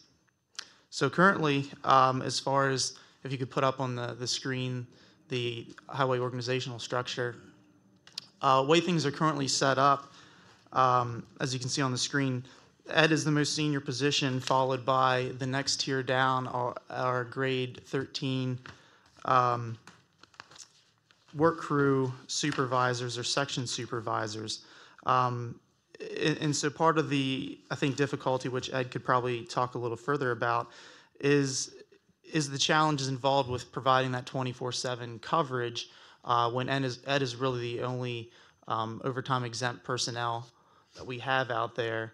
And so when he's working on a 24/7 operation, looking to provide coverage when he should be due his vacation time, there's no one really from an organizational standpoint to step in and provide that role. And so currently there are a number of individuals that you tap shoulders on to do that, and that does present some challenges at times. So if there's any questions about where things are right now, that's kind of the structure as you see it organized currently and how it functions. So it does function, but I think we see an opportunity to make some improvements and also recognize where we've had some challenges in the past.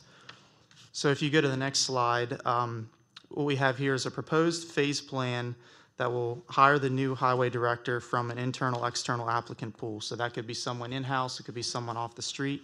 And then what we'd like to do is elevate one of the grade 13 work crew supervisors from an internal applicant pool to a grade 16 supervisor operation position. So what that would entail is taking one of those current individuals that's already out there, has a lot of the institutional knowledge and skills, and really give them the opportunity to manage a lot of the day-to-day operations as far as deciding what we're going to work on any given day, who gets what piece of equipment, helping out with those 24/7 snow removal operations. It takes, I think, a real centralized asset management coordination effort to realize that. We do have 4 highway sections. Each of those section supervisors, I would say, they're working supervisors. This isn't somebody who's just behind a desk. They're actually out there working with the crews. They're running the snow plows and so forth. And so I think some of the challenges we're facing budgetary-wise, if we're not able to keep up with some of the equipment replacement, is needing to look at a more centralized management plan where if we only have one piece of equipment, we need to make sure we're utilizing that across our different highway sections so that it's being used and not sitting in one location for a while. So we have many challenges. I think the work is always going to be there for us to do and make sure that we are performing that as efficiently as we can. So talk a little further. Essentially what we'd like to do is capitalize on those operational efficiencies across the highway department. And we think we can do this currently. With Ed's retirement, there'll be some potential for wage savings relative to where we currently have our payroll budget at. So we do have, I did bring forth a kind of a matrix. Since we're looking at two positions, it's kind of hard to gauge what the realized savings may be, because if it's an internal applicant and it follows policy, they're going to move more or less up and back on the pay scale versus someone else who may come off the street. So I set before you potentially what that payroll savings may be with a new highway director coming in, as well as a supervisor of operations position. And I'd like to clarify, what we're doing here is elevating the people within the highway department to fill that supervisor of operations position, then fill that grade 13 position, so we end up with a vacant position somewhere and look to flex staff to cover for that position. So we're not changing the number of employees. We are kind of reassigning people where we think the need will be, and provide an opportunity for personnel that are out there at the highway as well to see a path forward and have an opportunity before them.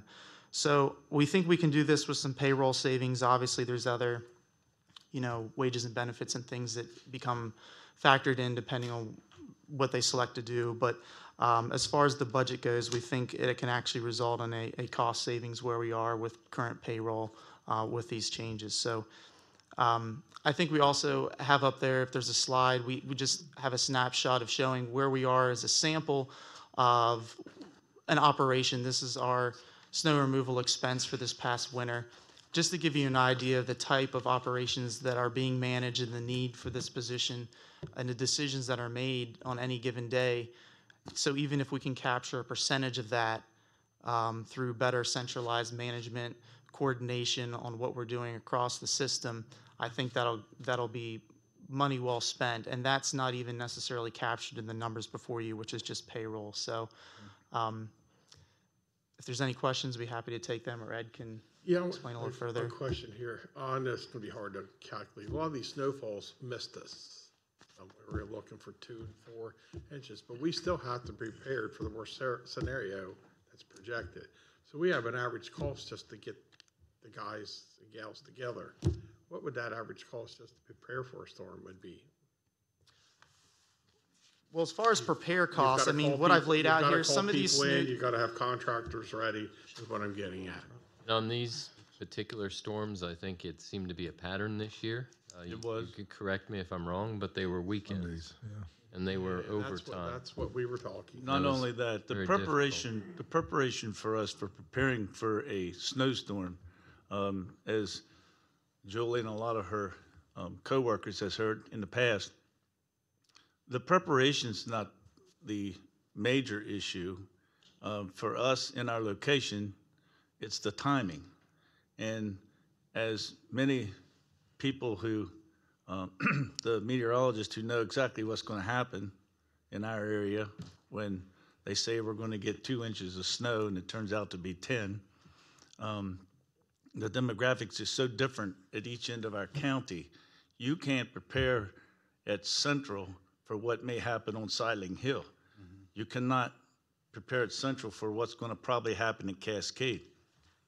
For many years, the southern section always seemed like they got the most snow. And now, for whatever reason, it seemed like it has shifted to the west and to the east. I don't know why. But the other problem with this winter has been, if you look at the snowfall potential estimates in the records that we have received, they haven't been that great. I mean, we haven't received a lot of snow. But the problem is we've had a lot of ice. We've had a lot of rain mixed in with ice and snow. And a 3-day, 4-day storm that you only get 5 or 6 inches of snow or ice combined takes you so much material to maintain it, because you're treating and you're retreating and you're retreating the roads to maintain the safe, passable roads for the citizens, and it's very expensive. And a normal snowfall can come in 6-inch snow. You can get in 2 or 3 hours. You go out and clean it up, and it's great. What Rob related to the weekends, that's very costly, of course. And the other part of snow is timing. When snow comes early in the morning and nobody goes to work and everyone's home, snow becomes difficult for us.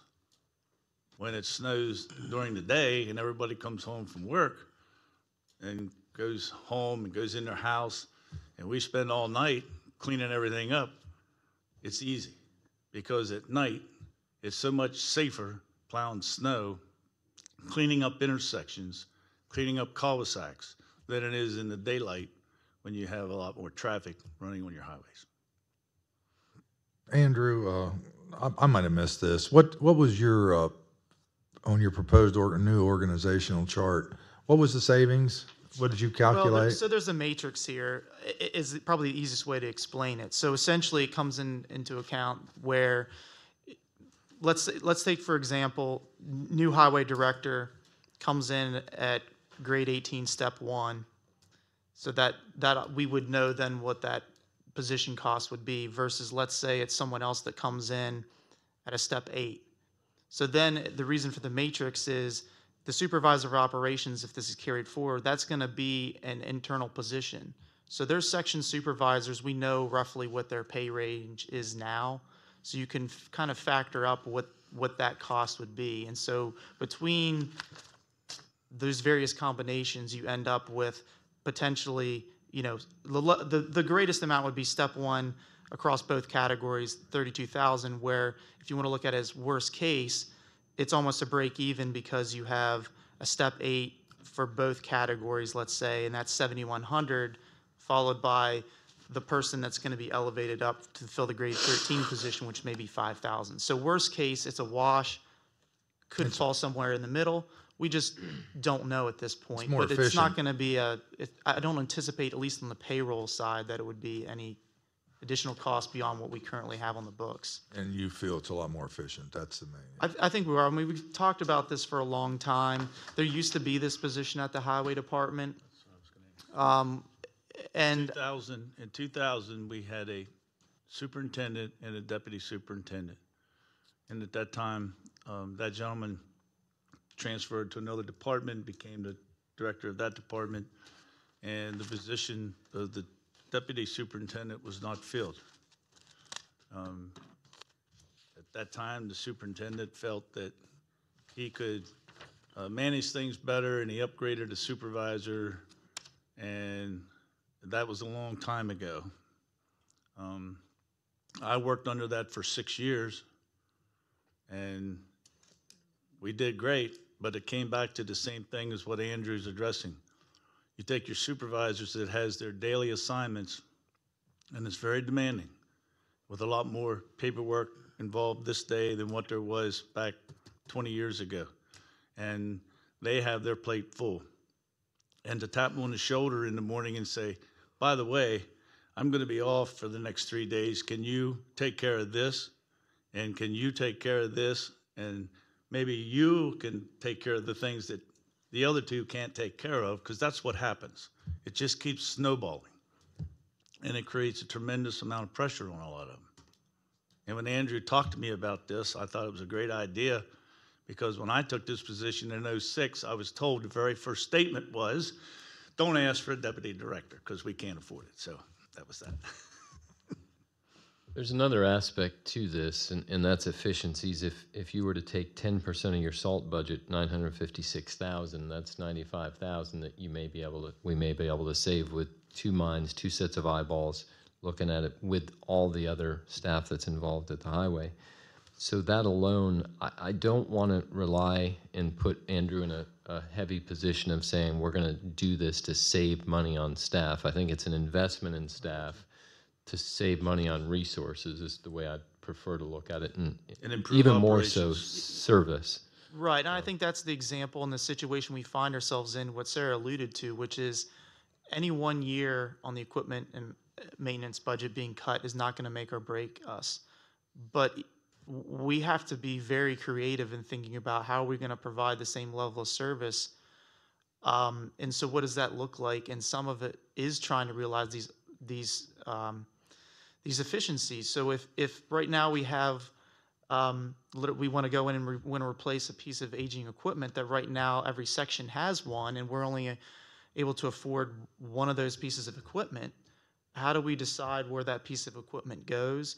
I think Ed would love to have spent much more time out in the field, managing that work. But I mean, I think he'll be the first to tell you there's a lot of phone calls, there's a lot of administrative work that comes up that maybe prevents him from getting out to the western section and the southern section as much as he'd like to. I do have a question here. It looks like you have the exact same number of employees in your current organizational structure, and you have 88 in your current and 88 in your proposed. So, and also I see here you have 19 part-time in your current. How many part-time are we going to have over here on the proposed? Well, as far as the part-time goes, most of those positions are the inmate guards, correct? Oh, There's also some part-time okay. positions that are on the books that haven't been Okay, so we're gonna activated. So we're going to have okay, let's just deal with the 80. We're still going to have 88 full-time employees in the current and in the proposed. correct. So I just heard you talk about efficiencies, and I heard you talk about levels of, same level of services. What does that mean, same level of services? Well, I mean, I think everyone I know has what an it means. expectation, right, that if you send something to us as a commissioner from a citizen that wants a culvert unclogged or their driveway cleaned up, that we can be responsive to those things. That's in addition to the regular preventative maintenance work that we'd like to get to with cutting our shoulders, with patching our roadways, the things that we need to do operationally to make sure that we try to be preventative as much as possible rather than reactive. Okay, so to have the new position up at, it looks like number 3 or 4 on the flow chart there, what are we eliminating? We have to be eliminating something. Yeah, so ultimately, the way the plan would work is the grade 16 supervisor operation position would come from one of the 7 grade 13 positions that we currently have internally. We'd then be opening that position up to an individual within the highway department for them to fill that. So that position could come from somewhere out central, it could come east, it could come from... Okay, then how are we going to fill that position? That would be vacant, and what we would look to do is flex staff. So currently on any given day, we may have people off, scheduled vacation, they may be medical reasons. We're already more or less flexing staff, and so essentially what we're coming to you and saying is we feel that the position is better served at this level rather than maybe a mechanical equipment operator. Not saying every position is valuable, and I certainly would take as many MEO positions as I can have. For me, I would rather have 2 people out working on the roads, doing things that need to be done. I'm the one that gets all of the phone calls on the potholes, on the repairs. Not all of them, we all get calls on that. So I'm just trying to think how this is going to be more, how we're going to be able to provide the same level of service. Well, some of the challenges, I think, going forward, as far as where we have been employee-wise, we looked back as far as the year 2000, and at that time, the highway department had 94 full-time people, 24 part-time. We've been as high as 123 employees at various times. So I think the trend has been positions have been eliminated and we've never got them back. So I would certainly be an advocate if I could get another 10 people to go out and do that work. So every position is valuable, and it's tough to sit here and say, am I saying that this position is more valuable than somebody doing the work? I don't know if I can answer the question that way. I'm looking at it as if this is the situation we're going to find ourselves in for the next 10 years of reduced funds to manage the equipment and the facilities we have, I think it would help the new highway director to have some additional support. Like I mentioned, this is a 24/7 operation. So when there's a snowstorm going on, we're currently tapping those folks to do this job, and we're paying those folks overtime, as they should be. So part of this is to look at it from a lens of what's the best way to manage this, sample snowstorm operation from the county level, because it is a 24/7 operation. I know Ed has received those emergency calls when he's been on vacation, he's been on the middle of the night, and you need to respond to that. So it is a demanding job. I don't feel there'll be a letdown, and the reason I feel that way, because the supervisors take care of anything that has to be taken care of at night, during the day, with the crew or without the crew. And I think it would really benefit the department to have that position, because it just adds an extra person to take care of daily operations and emergency operations. And I think there's very capable people out there, and we would like to encourage people who have the capability and see a path forward, that there's more than just Ed's position to aspire to. We have many departments here at the county, much smaller in size, that have a deputy, if you want to call that, or a progression to fill in and assume those responsibilities. So there's a couple key things, if I might interrupt, Andrew, is it's an opportunity for 2 staff members that are currently at the highway department, if not 3, if Ed's position were to be filled by a current highway member, at least 2 to elevate to a greater position, meaning succession planning is in place. The other thing is you have here before you 2 staff from completely different perspectives.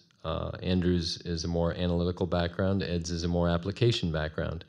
I think when those 2 well-respected staff members, and one very seasoned and one with a new approach, come and agree that this is something that can happen at very little cost, or perhaps a cost savings, then we owe it to them and to the operation to consider this to be perhaps a very good progressive plan.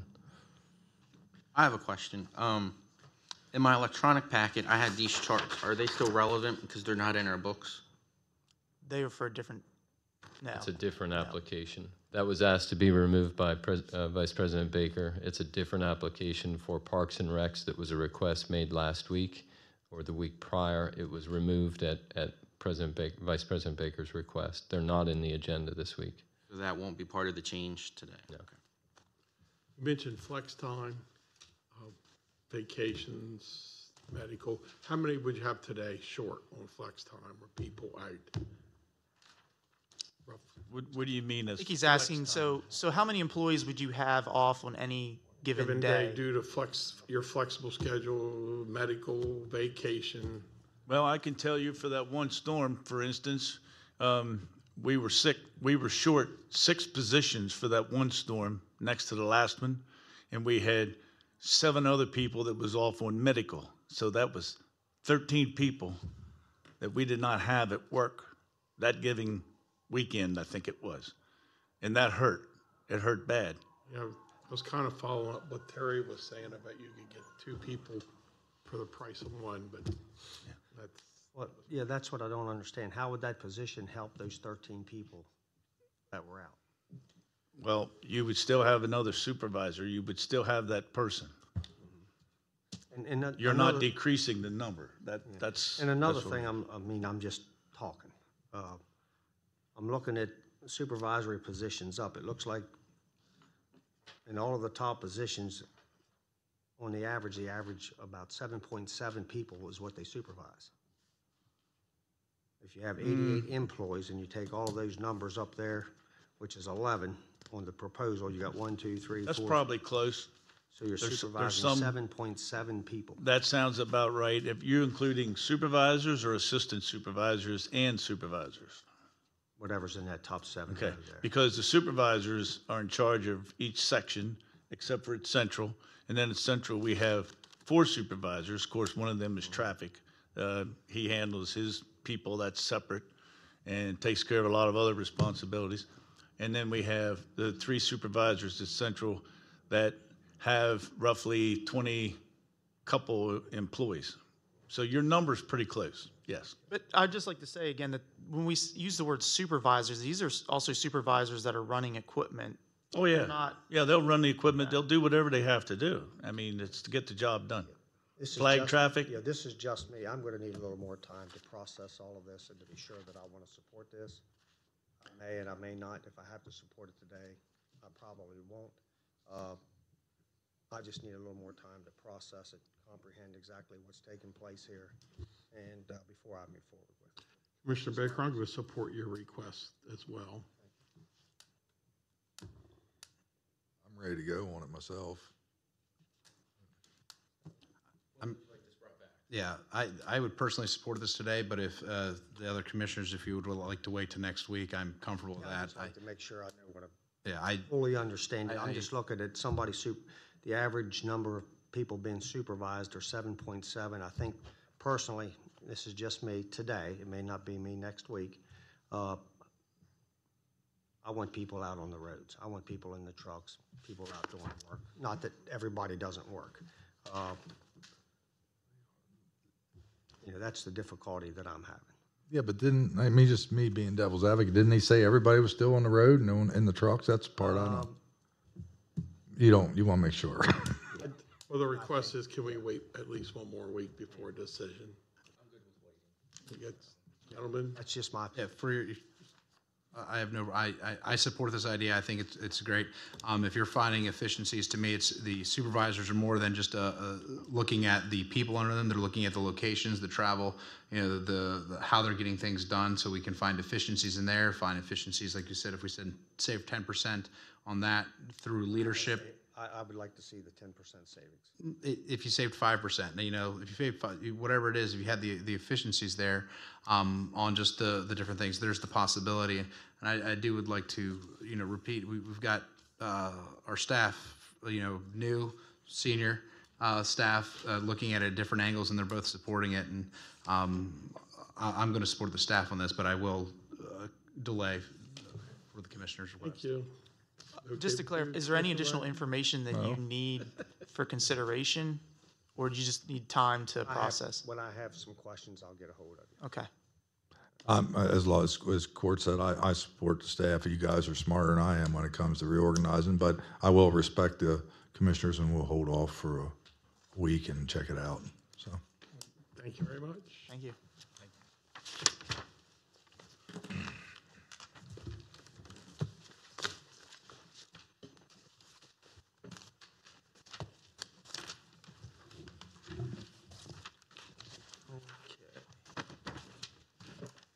Next up, Cascade Town Center, Susan Small.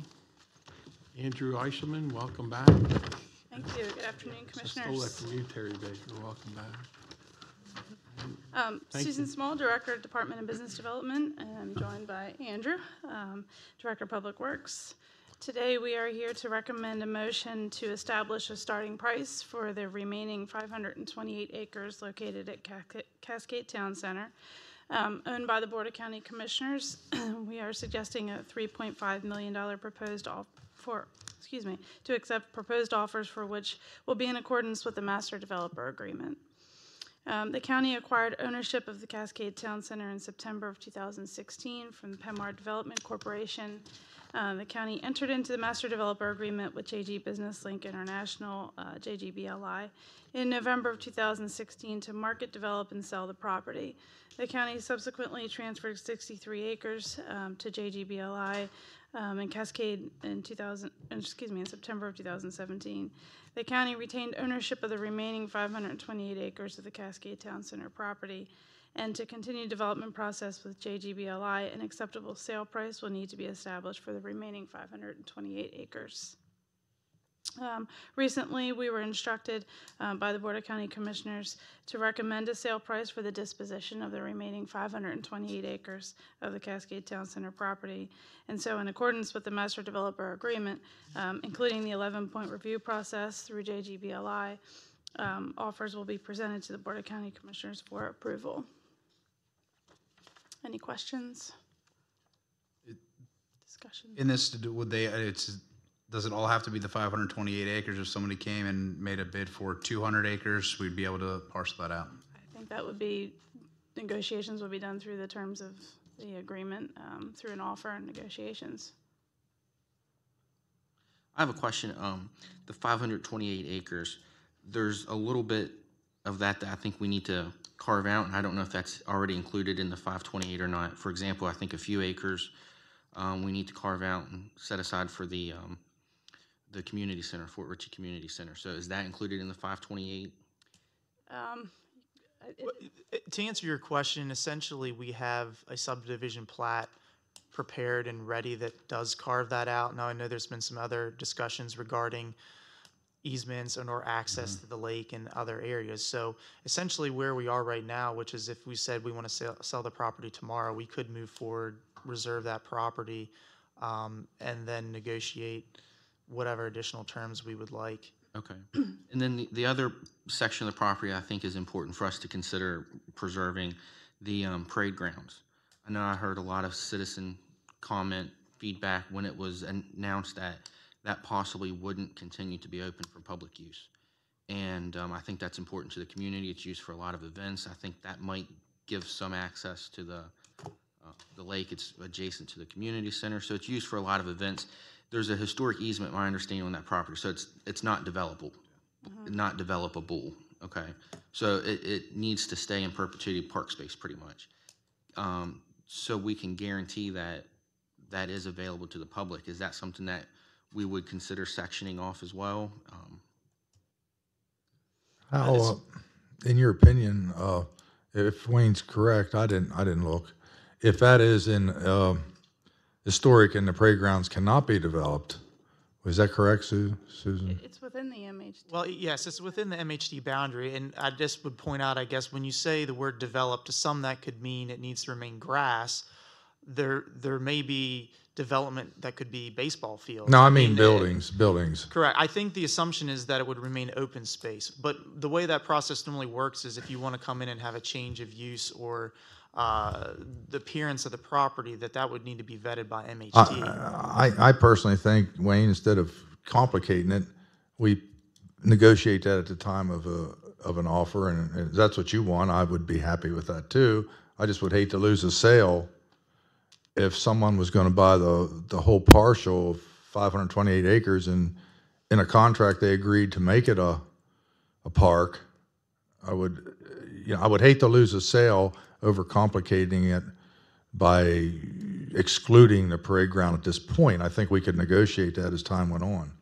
That's what I think. I suppose the devil would be in the details whenever something would come before us. But I just know it's important to the citizens of that community, so it's going to be important to me that whatever route we take, it's accessible to the public. So yeah, and I wouldn't disagree with that. You put it in, as a public use. I mean, if we have parks remaining that are land, privately public owned use, and they're open to the public, I don't know why an organization would want to take on that liability if an accident were to happen. But so long as it's available to the public, that's something I think we need to consider. I think that can be included as part of the 11-point plan that any potential buyer would need to submit. That's part of the consideration, is what their end use would be in their plan. And we already have JGLI's master development plan, and so I guess it would remain to be seen if someone else came in with a different proposal, we would still need to consider those factors. And I think that's still part of the 11 points that would need to be reviewed. Yeah, I believe it is too, and I agree. If it's that important, to the citizens of Cascade, then I agree. But I wouldn't want to carve it out now. Is what I'm getting at. I would do it at the time of Right. negotiations. Right. Isn't there something planned with the community, or is there something, are we going to be going up there and having a town hall meeting or anything? No, the rec center has an event up there for us. Has something going on. Do you know what the date on that is? April. Today's Saturday coming. It's on a Saturday? It's Saturday morning. Hang on, I'll find it for you. Go ahead. 30th this month. 3:30, okay. I'm sure we'll hear some. 9 a.m. Yeah. 9 a.m. Yeah, we Yes. got a commissioner invite on it, haven't we? It might be in your email for. All right, commissioners, any more questions, comments? So where will the property be advertised? Maybe I missed that part. I think that was a point Commissioner Wagner made a couple weeks ago, making sure as many people at know this about point, this as possible. right, at this point, we're working with JGBLI. We can get back to you on that. We've had one committee development meeting, and it went really well. I think we're moving forward with some of the ideas that we have as a group. So we can certainly talk with them about that and bring that back to you, unless they're here, if you want them to address it. Just bring the answer back Sure. to us. Hey, Commissioner? During your discussions, they'd have the right to buy it for $3.5 million. They could make an offer without. I mean, as long as it follows the master developer agreement and the 11-point review process, any offer would be brought before you, as, for negotiation. That'd be the case. It wouldn't even have to be advertised. That's true. So we're looking for a motion for the 3-point, is that what we're doing, 3-point? A motion as written, do you want to read it so for clarity, or? Unless Kirk wants it for clarity. Well, I'm sorry, you're asking for a consensus for the sale price. It's just consensus, we don't need a vote, right? Consent, or, yeah, we need A recommended motion to establish a starting price. I'll make the motion at $3.5 million proposed offer in accordance with the master development agreement. Yeah, there's a I second first, There's a second. Any more discussion? Are the commissioners seeking listing of this property or not? I think staff will need to know that direction moving I forward. think you were going to come back with that. Yeah, I think for me. I mean, I would like to make sure it's on the commercial real estate sites myself, CoStar and LoopNet. Which we can handle as Department of Business Development. We're members of CoStar, Right. so we can work with JGBLI Okay. with that. First and second, any more discussion? All in favor, say aye. Aye. 5-0. Thank you very much. Thank you. Yeah.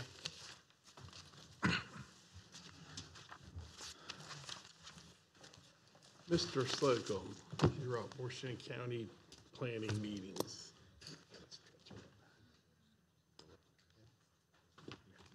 Go ahead.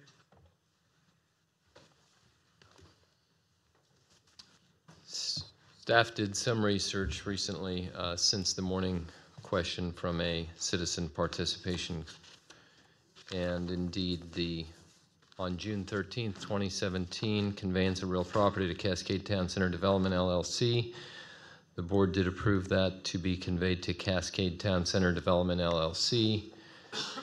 And the property is currently deeded and owned by Cascade Town Center Development LLC, according to the deed.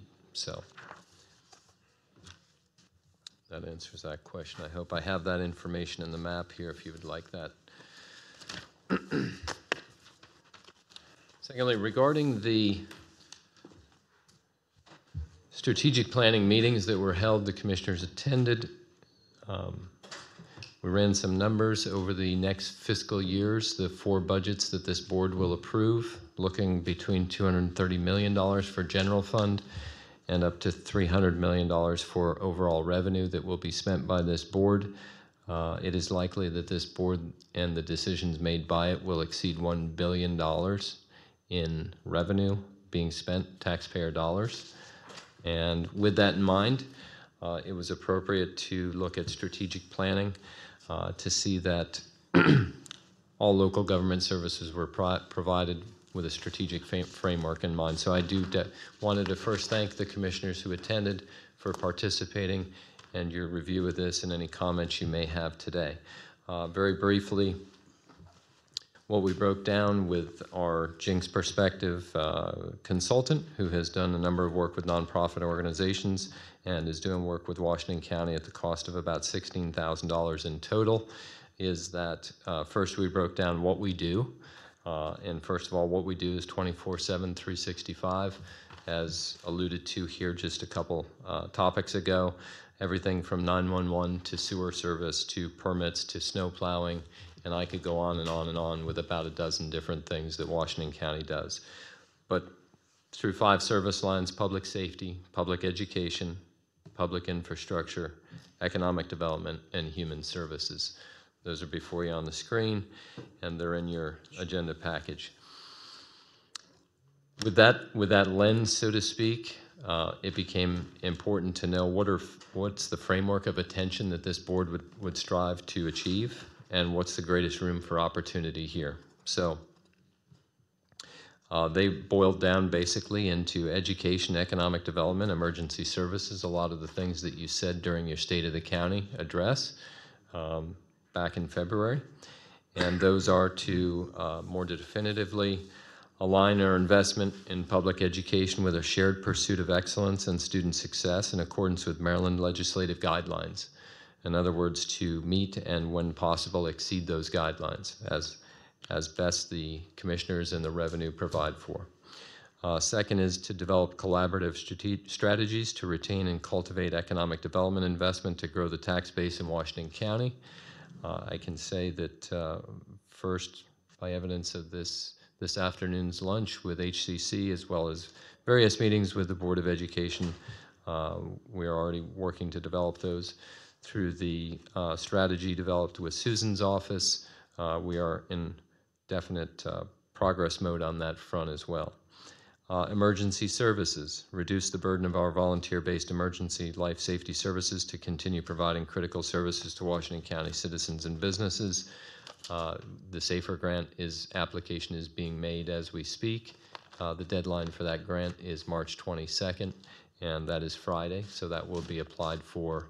And there has been hundreds, maybe an overstatement, but probably hundreds of hours already dedicated to that, and several hours of your time as well to that strategy. PR and marketing and customer service.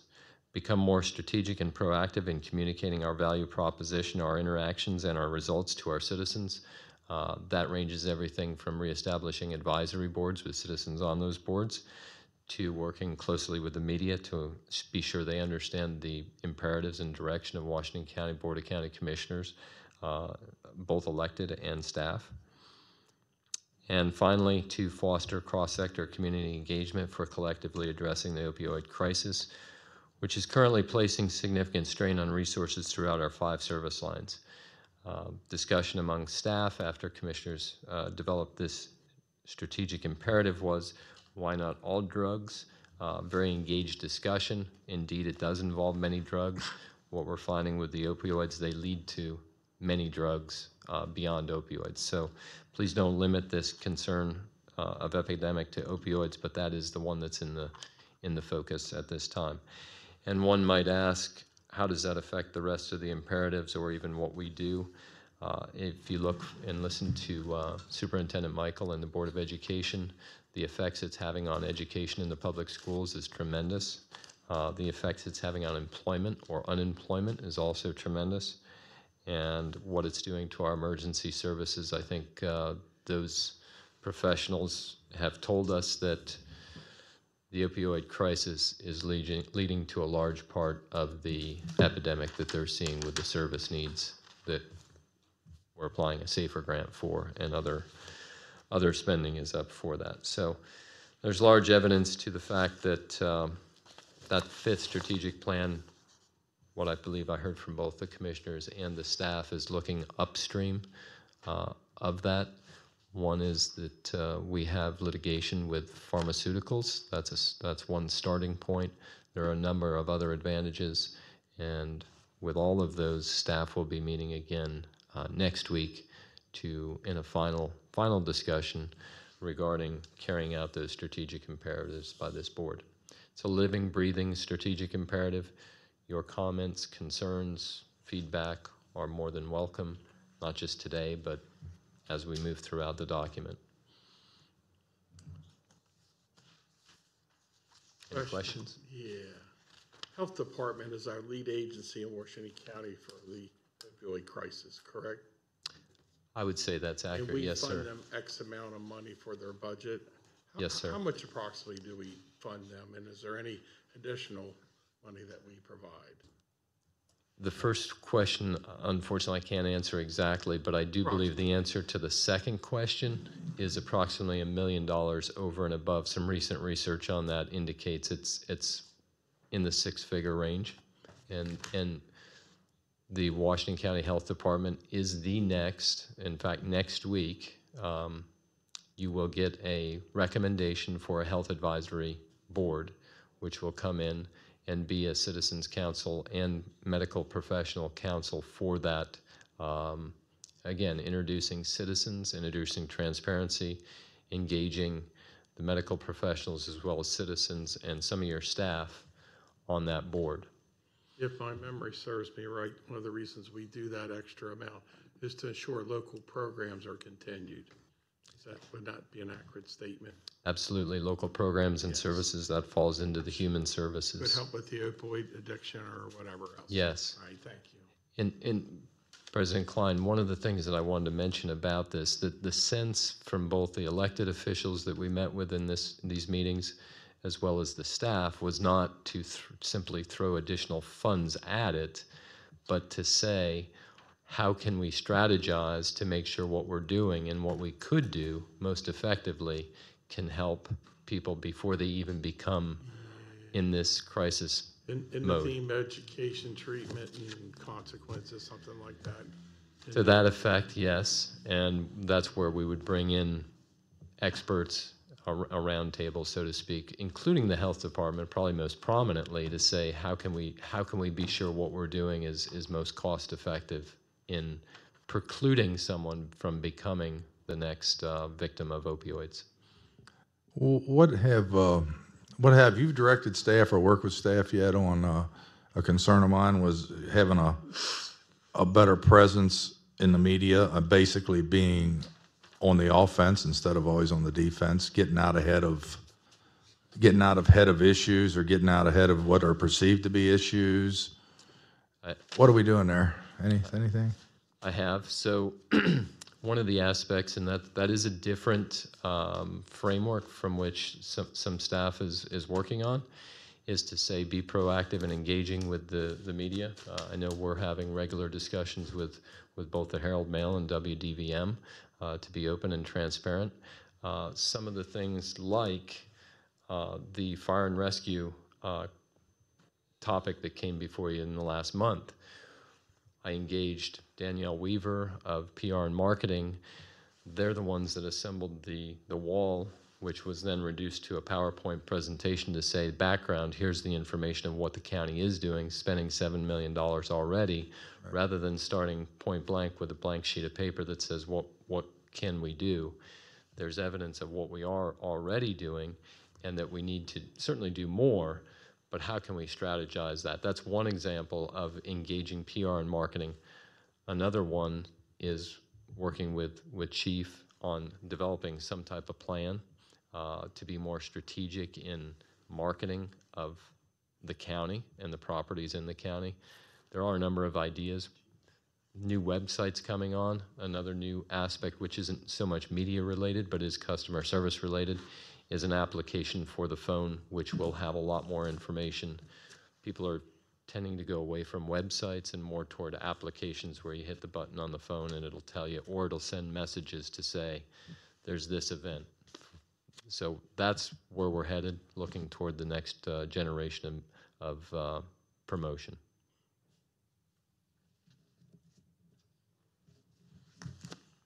So if there's no other questions, I thank you for your time. We didn't grill you very much, did we?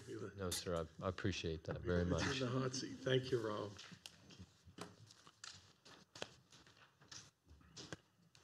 Mr. Kirk Downey, looks like you're up next for the resolution changing resident agent. Commissioners, this is a legal requirement imposed by the local government article of the Maryland Code. It's basically a designation who will accept service on behalf of county government if the county is named in a lawsuit.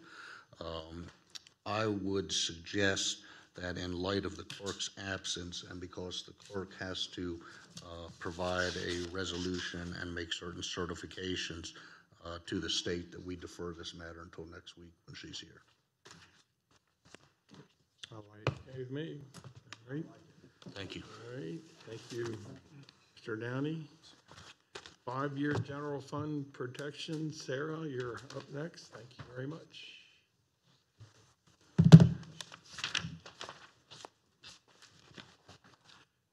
Krista, if you're listening, get better soon. Where's the red? Commissioners, this is a almost a paradigm shift in the approach of we are at some real strategy imperatives here for the budget. While a 5-year plan has been assembled in the past in budget and finance, I felt it was very important that we be fully transparent again with the 5-year plan. That this is not a document on someone's desk, but this is available to the public. This is where we are in a 5-year plan. You can see the numbers of unfortunately in parentheses what we are working on. But Sarah and I have been working diligently with staff. We've already had approximately 8 meetings with different department managers on cost savings, et cetera, to address these numbers. And furthermore, I wanted to go into just a little bit of future. What this document is attempting to do is not only look at today for your current fiscal year, but carry through the next 5 years of planning prudently and programmally on how to achieve where we need to get to see that the county and the operating budget, we talked about the CIP budget already this afternoon, but the operating budget as well is secure and properly planned for. Thank you, Rob. As you can see, Commissioners, this is definitely a high-level 5-year plan for us to see and to review. If you have any questions on the front page, you can clearly see as we're projecting our out years, future anticipated costs are listed there for your information.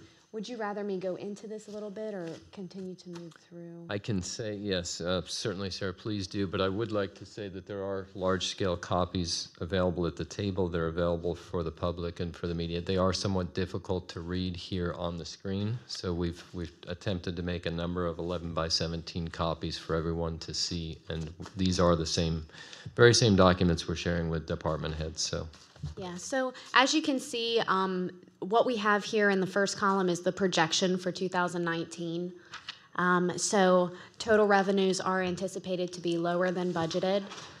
And we have run to date, where we kind of see our expenditures falling and taken that figure and projected out for the end of the year. That's how these numbers were derived. They can certainly change. As Mr. Slocum said, we have had discussions with certain department heads already. We'll continue those discussions in an effort to reduce that gap that we will see at the end of the year. One thing that I failed to mention is that back in the 2017, the planning process, that 6% was attributed to income tax revenue increase, when in fact the trend year to year shows that should be approximately 2%. So these are corrections that are being made to address something that really began in 2017. And with these corrections would be more in line with trends that we see year to year. As you can look to the bottom of the 2019 projection, you do see a shortfall of about $3.5 million. That does include what we're projecting for the excess highway snow removal that we have had this year over and above what was already budgeted for that. In 2020, the budget that you see is where our revenues are today and have been presented to you previously for the 2020 budget at $228.8 million. This is making an assumption that we can balance our budget to that amount. And then if your eyes shift down for future costs, we do have some of the items that have come up most recently, including fire EMS costs, additional costs for any firefighters' uniforms and physicals, an accounting cost for those dollars programmed to fire EMS.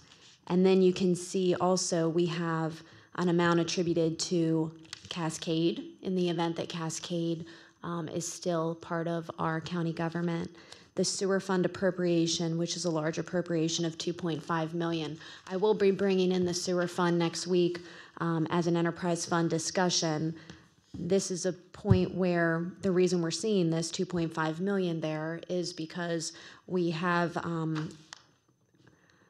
used all of our cash reserves as presented back in December that we would for FY19. So we are looking towards needing an appropriation for that. The good news is if you continue looking through the 5 years, you see that number going down, which is a positive. We also have a transit fund appropriation of $150,000. This is largely attributed to wages and benefits and a cap on the transit grants that we receive.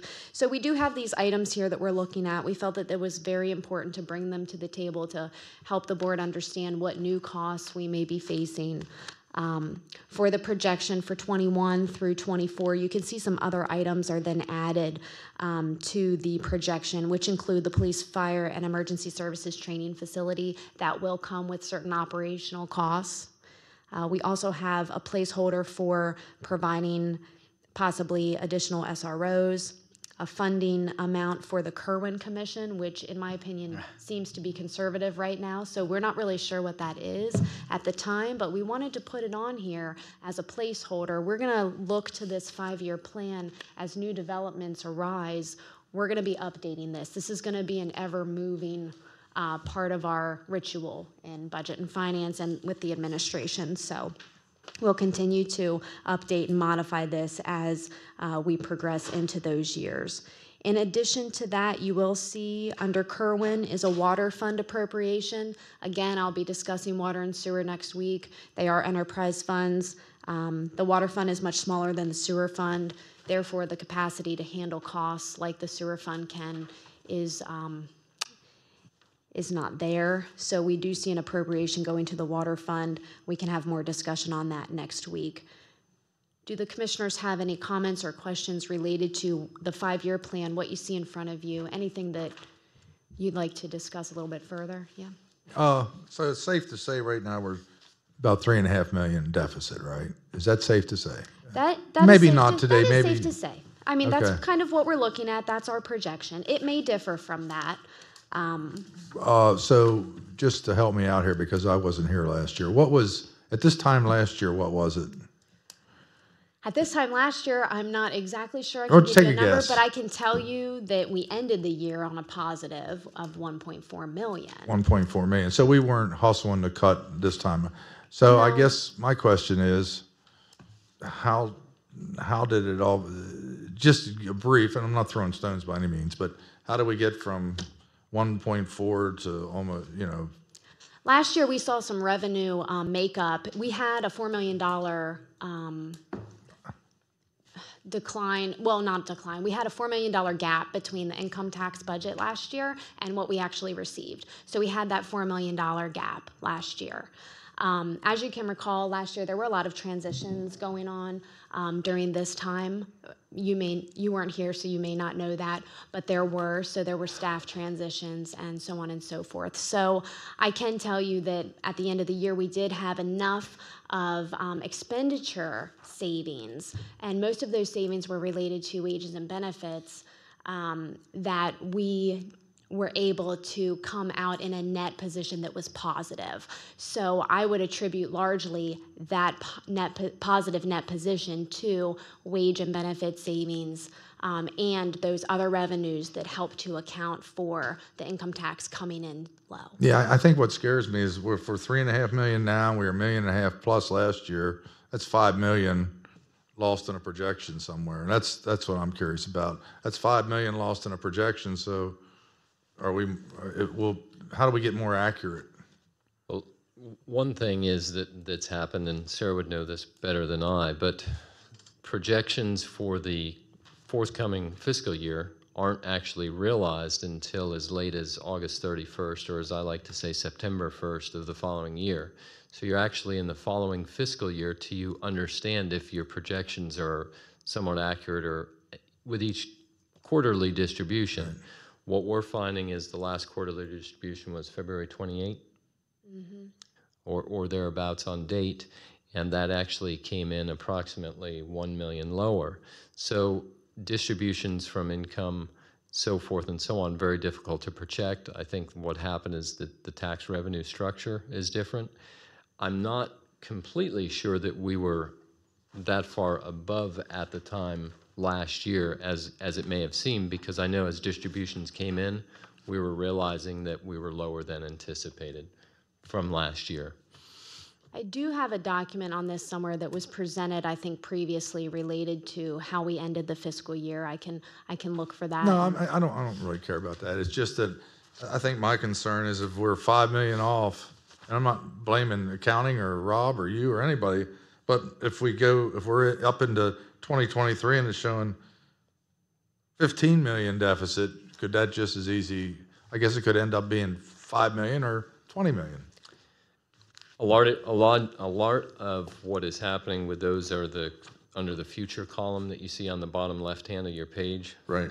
Fire, uniform physicals, accounting, EMS, SRO, Kerwin, water Right. fund, Cascade. Some of those are quite solid numbers. We know, for instance, water fund, sewer fund. We know where those are, transit fund, Right.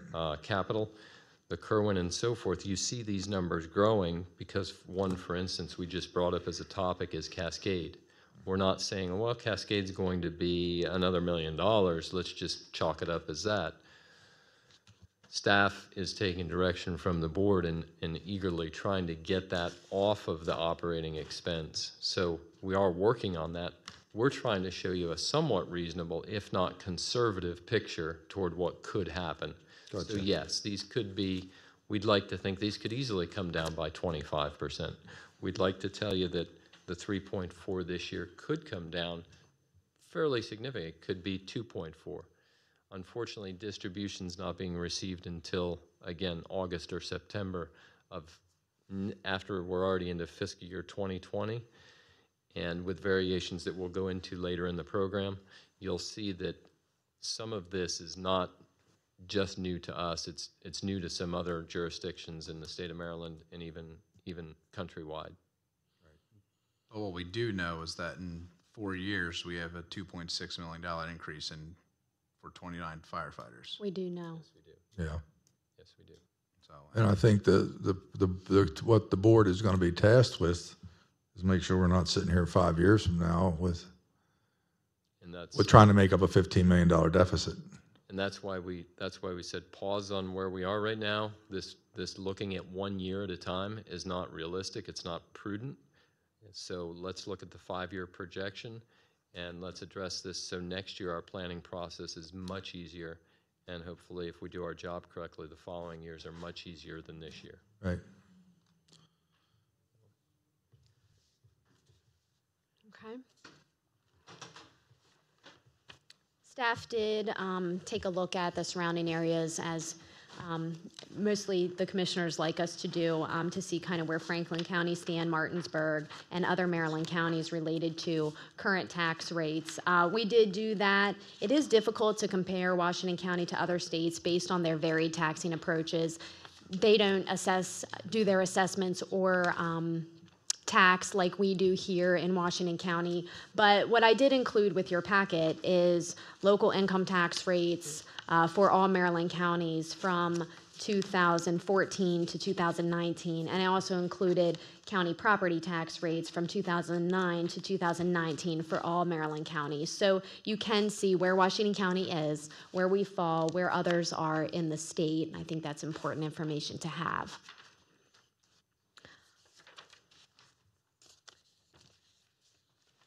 Did you all find your tax rates? They are in your packet. If you have any questions on them, we can discuss them now, or they're there for information. And one of them is income and one is property tax, so that's why there's two different tables. So the next slide that you have up here is that what this slide is trying to tell you is that we are not alone, both in the state of Maryland. I know that there has been information from the state to Sarah's office as well as mine that says other counties are going through some up to $35 percent difference in revenue realization than may have been what was programmed For by the the income state. tax distribution for February.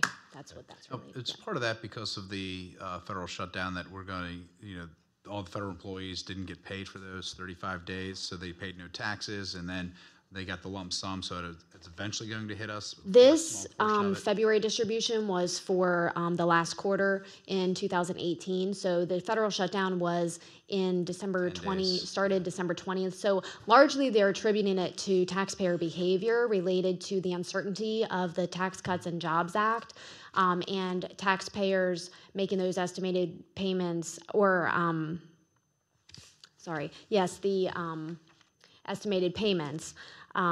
And not knowing where they were going to fall. So some didn't take any action at all. What the state is saying is that, we may, in one of our reconciling distributions, which will come at a later date, June, August, September, may see a slight increase to account for some of that uncertainty that we've seen. So we will look forward to that.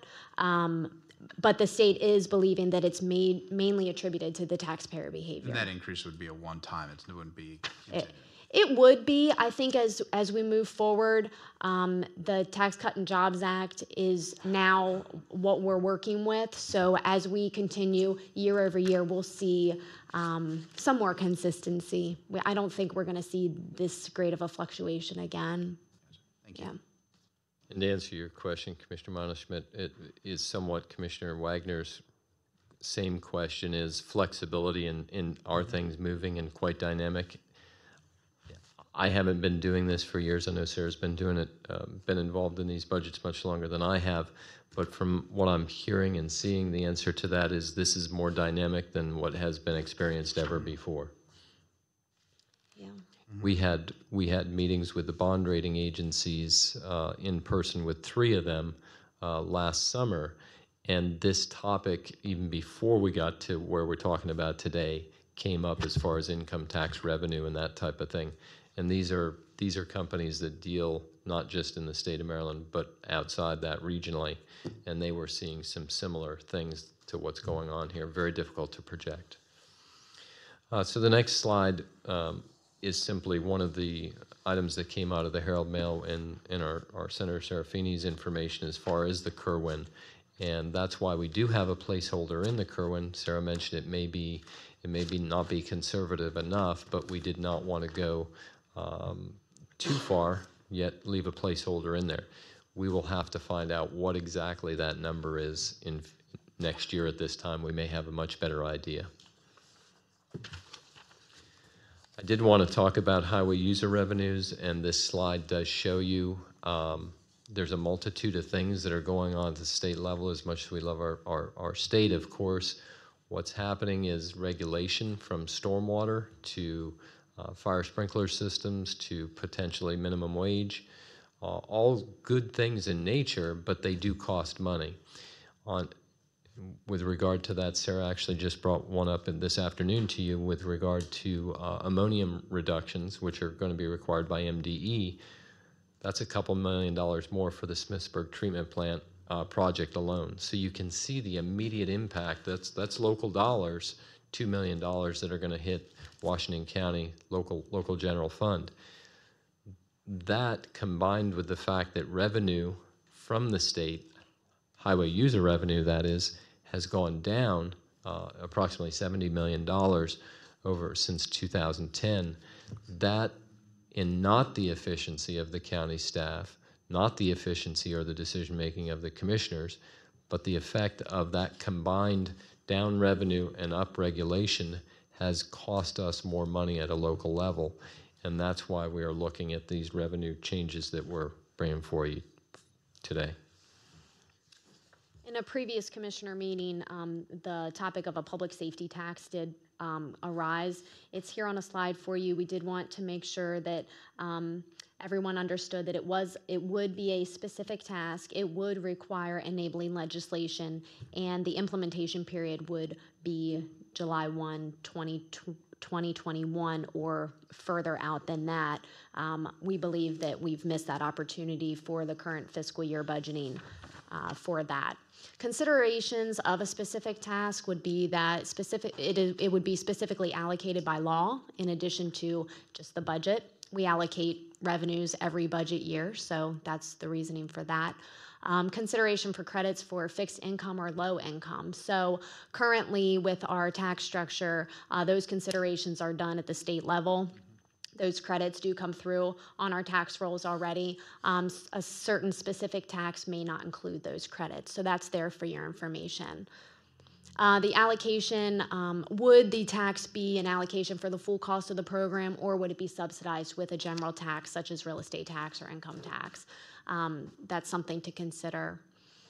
The implications related to the fire and EMS donation drive would also be something that should be considered if thinking towards a specific tax.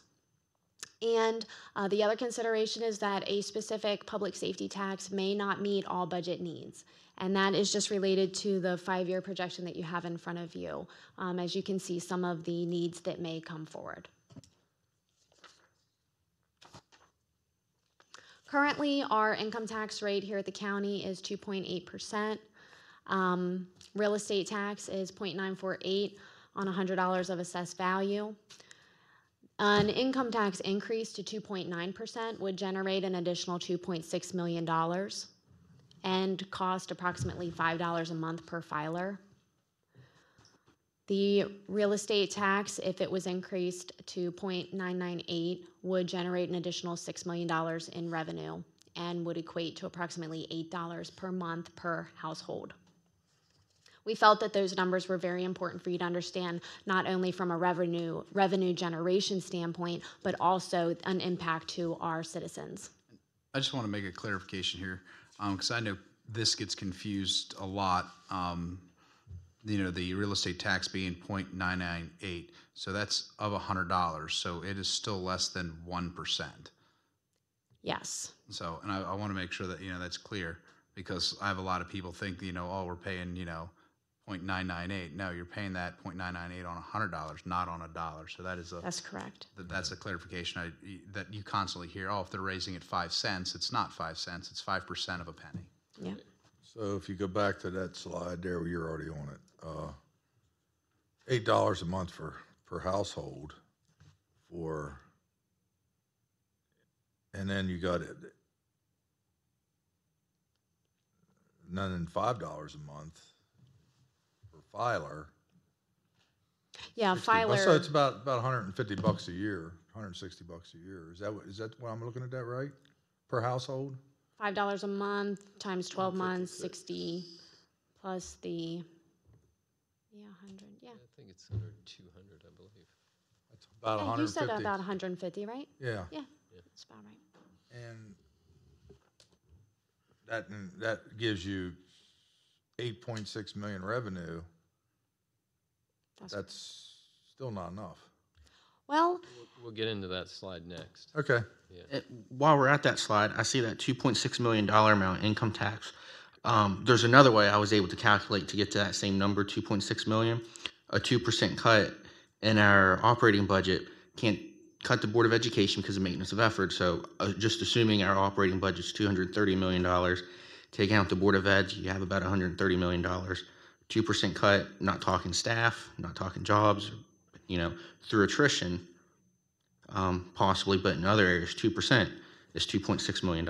So just take out another way to get that dollar amount right there. If we take, I think, Commissioner Kiefer, what we're looking at as we progress through these slides is a combination of what you're saying as well. So we're looking at trying to do both, become further efficient where it's possible, as well as the revenue to do both, to address this. Not a single sword, not a single approach. The numbers are too big. And that being said, I know I've talked to both of you and to the local EMS stations and also our legislators, delegates, and senators.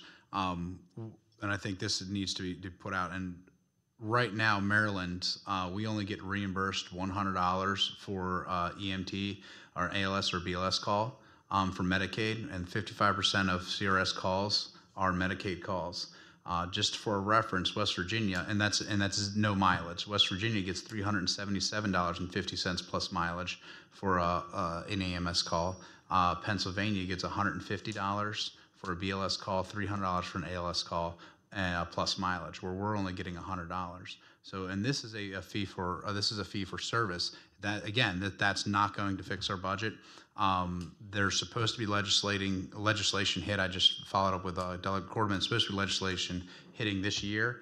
It's probably not going to pass this year because it's so late, but it's something that next year, again, this is a fee for service that we're nowhere near. We're below half of what other states are paying. That goes directly to the EMS. And on top of that, I've been told they're not even billing half the time. Well, yes, we've got that problem. Yeah, well, they're not really billing for those carries. Is that what you call it, carries? No, There's an additional problem is that transports. I'm sorry. Yeah. When they are billing when they're billing for commercial or for a person that does have insurance, the individual's getting the check and not the EMS company. That's happened a couple times, and so that our companies are billing for it, and then the check goes to the individual and not to the EMS company. So there's revenue that's out there. Does not fix our budget, and I want to make sure we're also looking at those other revenues. So we are indeed, in fact, we're going to be drafting a request for proposals for services for accounting and review to see that the taxpayer dollars are spent appropriately and reimbursing the companies appropriately. As necessary, and has been discussed among the commissioners previously.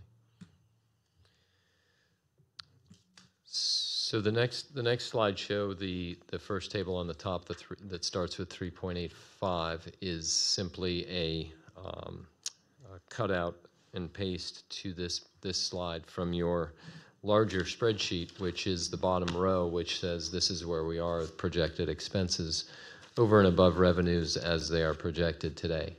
So one of the things of your spreadsheet that you should know is that we've taken the trend to be 2% rather than highly variable and fluctuated, which had been done from time to time, sometimes for good reason. And we've tried to stabilize that, and this shows those revenues. So with that, what the county needs is roughly $4 million in 2020 in revenue. Can be done with cuts, some can be done with that and efficiencies. Some has to be done with revenue. Below that table is multi-year plan for revenue to meet expenses, which is something Sarah can speak to. Sure. So just looking at this, to kind of answer your question, Commissioner Wagner, as that not being enough, this is an approach that you could look at to say, what could we do now that would be sufficient to provide for us as time moves on? Kind of a one and done. What was the pain now? What we're looking at Pull the is Band-Aid off, yeah. 2 years of correction for 5 years of effectiveness. Yeah, so this is, something that you can put real dollars to, put a real percent increase to for your real property tax rate and your income tax rate to see what kind of revenue could we generate and how that would impact what we're looking at for the next 5 years and looking forward, considering all of the costs that we know, like you said, some are definitely coming related to fire and EMS and probably Kerwin. So basically, you're saying right there, it's a tax raise in 20 and 21 to get you to the number you need. That's basically what that slide's saying, right? That's basically what that slide is saying, yes. So when you're projecting, correct me if I'm wrong, $15 million deficit in the next 5 years, right? Mm-hmm. I guess I have to know every option available to take that $15 million and balance a budget. Your one way of suggestion is a real property tax increase in 2020 and 2021 would fix it. This is one way. Income is right below. Income tax and property tax. This is one Okay, way. I got you. Another way to look at it, like you're suggesting, is an incremental increase every year.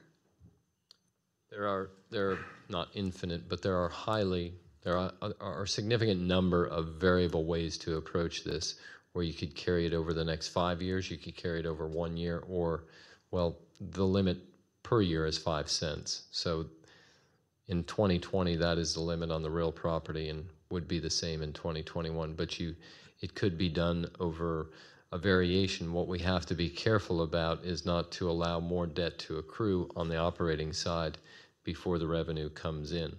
So this tries to address it early and build back up the revenues which have been missed by doing it in 20 and 21, FY 20 and 21 both. So that slide is proposing good till 2024, but then we're not sure what happens after that.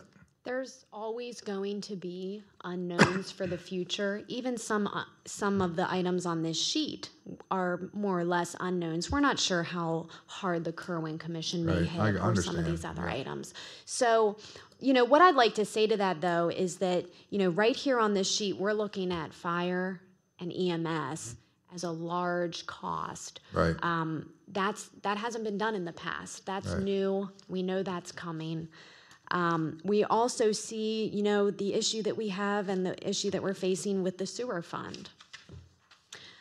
We also know that, with firefighters, we are going to need additional operating costs we will have additional operating costs for uniforms and physicals. These may seem like small dollars, comparatively speaking, but every dollar counts in our budget, and every dollar has an impact. So some of these in 2020, we have a pretty good idea that we need to try to figure something out for these items.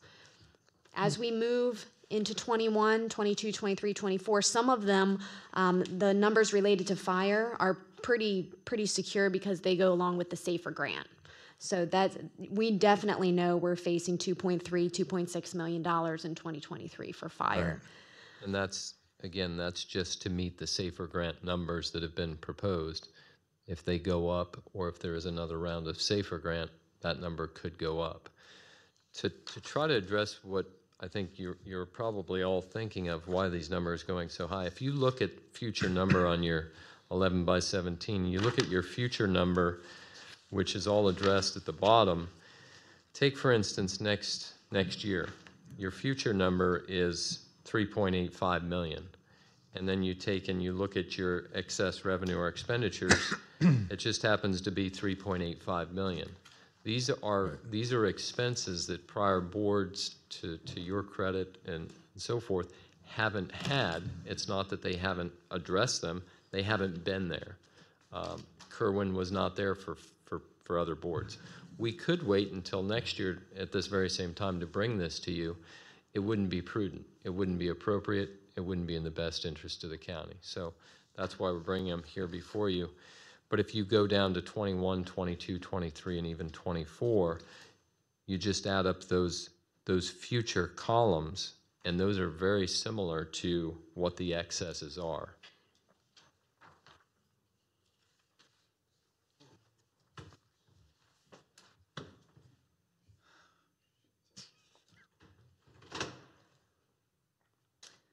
So this is an informational slide, really. Just wanted you to be aware, it's not an all-inclusive list. It is, what came off the top of our minds as we were thinking through what type of mandates have we been faced with, or what type of absorbed costs have we faced within the last 10 years. Fire and EMS certainly related to the volunteer fire companies. The Day Reporting Center, which now has no other grant funding. We did have grant for the first 3 years of that program, not to cover all of it, but all of it the first year, half of it years 2 and 3. We've now at a point where we must absorb those costs if we want to continue the program. Certain SDAT fees related to the assessments of property values in our county. We also have other educational increases, such as maintenance of effort, that has increased $1 to $2 million per year over year. So these are all, and then stormwater management, for instance, $1 million per year, veterans tax credit, $220,000 per year. Deficits from enterprise funds, approximately $200,000 per year. Other state mandates that I have not even discussed. These are all costs that we've tried to absorb in our budgets over the past several years, and just something for the board to be aware of, moving forward. And that's not even counting the minimum wage. It's going to. Yeah, you haven't factored any of that in, have they? No. No. So there is, I'm sure you have other thoughts or ideas, but there's more to this list than what we've shown. The idea is that I want to say again quite loudly and proudly is this is not for lack of county staff efficiency. It's not for lack of county commissioner planning. This is for regulation and for funding that we are not experiencing that we have experienced in the past. I am proud to say, and I wouldn't say it if I didn't think it were true, our staff has been very efficient. We are continuing to look for ways for efficiencies, but there are programs that you can see in the future column here that need to be addressed. Some of them are mandates. In fact, most of them are mandates. We're being legislated into, I have no problem with county staff. I think county staff's great. I'll be the bad guy that puts it out here. Is there any way to absorb these deficits without a tax increase? No. Sorry, did you want to answer that? That was a quick no, Sarah. Yeah. So you're telling the county commissioners there's no way to, well, at least three of us, there's no way to absorb this deficit without a tax increase. The only thing that you could probably think about doing there, is county employees. Right. What are you willing to do to try to not raise the tax rate? And I think there's always, I guess, a way. I guess it's not a straight no, but is that an initiative of the commissioners? And I don't think it would be. I do. One of the things that we've looked at is the service, and I know we just talked about it earlier, having people in the trucks, making sure they're out there plowing the roads and everything. But at some point, you can only reduce so much. And you've just shown earlier today in the capital budget to balance this fiscal year's budget, you've had to reduce a lot or extend out a lot.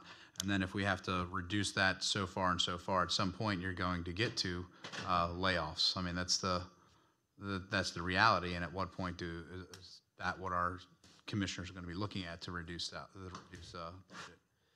So I invite that discussion because I can speak for the staff here, and that's one of the reasons I'm sitting here beside Sarah, is that we are doing a full day, a full 8 hours day, and by the folks that use, and I think you all understand that, but it bears repeating. The evidence is some of the folks that were here this morning, there's 10 people behind them that were also at that home show. We just didn't bring them all in because they all have jobs to do. I'm proud of each and every one of them. And while I do think there is a slight opportunity, a small percentage, maybe it is 2%, that as folks go through the obligation of retirement program that we have, the drop program, that perhaps we look at moving some folks around or some adaptability there and not filling them. But I also think that the folks that are here, that reported for duty today and will tomorrow, are doing their duty. So we can't provide the services that we are expecting with less people. If we could, I would certainly have that as a criteria here. Again, through attrition, through combination, some consolidation, there are a few positions, yes, but there's nobody here today that I would say shouldn't be here tomorrow. I want to make that entirely clear. Well, then my suggestion would be, you've just told us there was no way to make up a deficit without a tax increase. My suggestion would be for the commissioners to give us the figures. I think he just did, but just next presentation, just give us the figures with everything you can really project, like drops over the next, and tell us exactly where we stand, not to do it halfway, but to fix the problem. I don't want to do it every year for the next 5 years. If it's going to have to happen, we have to do it now. Well, that's exactly... In my opinion, now that I'm only one person, so... Yeah. That's exactly what we wanted to hear because We are working through that with senior staff right now, having those discussions with each one individually. It's saying, where are opportunities, not just today, but over the next year? Where can we, through some perhaps retirements and so forth, go through consolidation? We also front-loaded those 2 fiscal years that you can see in 20 and 21 to get that, as it said, the Band-Aid off early and let the healing begin over the next 3 years. So that's what we've done. We will bring more information in a more consolidated, precise package to you. It will take a few more weeks to have that final, and certainly we are in the budget season, so this is part of the program plan. I will say too, this is very much a high-level plan for preparing ourselves, preparing the county for what's, where we are moving forward. I would love to say today I can get you an exact number for where we're going to end 2020, 2021. Understand. I can't, but we can give you a really good projection. I think we have a very good 5-year plan here as far as some costs that we are expecting. And as we move forward in this presentation, we'll be able to give you some good news, I think. What we'd like to show you is to answer that final question, these last 2 slides, is first of all the approach we've shown you before that we're taking, very simple, straightforward, but yet difficult to go through each step. Very large budget that we have, complex. And then secondly, to address some of the concerns already made, is that what we are looking at is a savings. These don't necessarily go in order, but one of the bubbles represents savings from elimination, consolidation of vacant positions, savings in wage difference from recent or forthcoming retirements, both replacing a retired employee who might be at a very high grade and step with a new incoming grade and step. That is a savings.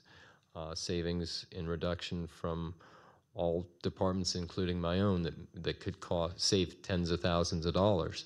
So we're looking far and wide. We'll have that further detail for you to address the concerns we've heard today. What I am asking for and what we've used to strategize and try to bring staff together through this difficult period is a combination of what some of the commissioners have suggested already. What if you delayed a wage increase? What if you reduced a wage increase? So what we're attempting to do is minimize the actual cost of that increase, but return some investment that the staff that is with us can see, which is a 2.5% in January 1st, not July 1st. So that's a 6-month delay, and it's reduced from a 3.5. That is because we want to be consistent with other employers and consistent with a step that we can actually program into our future fiscal years, so that staff can rely upon, if they do their job and it is based on merit, that they will be awarded an increase year to year. Of course, that's economy related, as it always is. So again, to add to that, Rob just spoke about a couple pieces of, what our approach is to balance the 2020 budget. As we spoke about earlier, we are also using capital reserves to assist in that CIP funding. We looked at that a little bit earlier today. In addition to that, we are slowing the CIP spending to match our revenue projections. We also saw that with the pushing out of projects that we went over earlier. We are planning to use current year CIP savings to help implement the new and reduced wage scale January 2020. So with a new scale comes a cost to move employees from the current scale to the new scale. That is a one-time cost. It's not a reoccurring cost. That's why I feel comfortable using project savings to pay for that cost. That's one thing we're looking to do. Other current year CIP savings would help us with our FY19 deficit related to excess snow removal and the other items that we have. We also want to bring to your attention that in order to try to reduce that FY19 deficit, the OPEB payment for FY19, we don't need to make it. We would advise not to make it for FY19 to help close that gap. In addition to that, I know we've talked about moving that towards the pension to help fund over the pension, but we're not looking at that with that OPEB money. If I may, we'd like to do that next year. We're trying to make ground this particular year, just not to make that. And once ground is made this particular year, in your chart, in your large chart, it does show making that next year. We are trying to balance the budget with that going towards pension next year. What is that dollar amount? 1 million. Yeah, it's $1 million overall for all funds. However, related to the general fund and the highway fund, which affects the general fund budget primarily, is about $826,000. That's our OPEB contribution that we're going to save. For the general fund and the highway fund, yeah. Okay. So that'll help close the gap by almost $1 million. And if numbers come out, that's where we need the commissioner's feedback. If numbers come out to the positive of what we anticipate, that could be a priority to restore back. Every staff member would very much like to see what your concern is. I know that's the case, and I appreciate your concern. I think it's very genuine, and it's one that's prudent to do. If these were year over the next 10 years, I would suggest that is faulty programming or faulty thinking. If we're looking at this year to try to make up a realistic budget to make corrections, then perhaps it's more allowable to do. My only problem with that, if we're taking that out of the OPEB and with the gentleman that was here, I'm blanking on his name, if we don't raise taxes, don't increase revenue, we're not putting that back into the pension. It's not going to happen. That's going to stay in the general fund. We've hired 29 firefighters at that point, so that's going to increase our costs for our OPEB, increase the liability for the pension, and we've just took it away and spent it on general funds.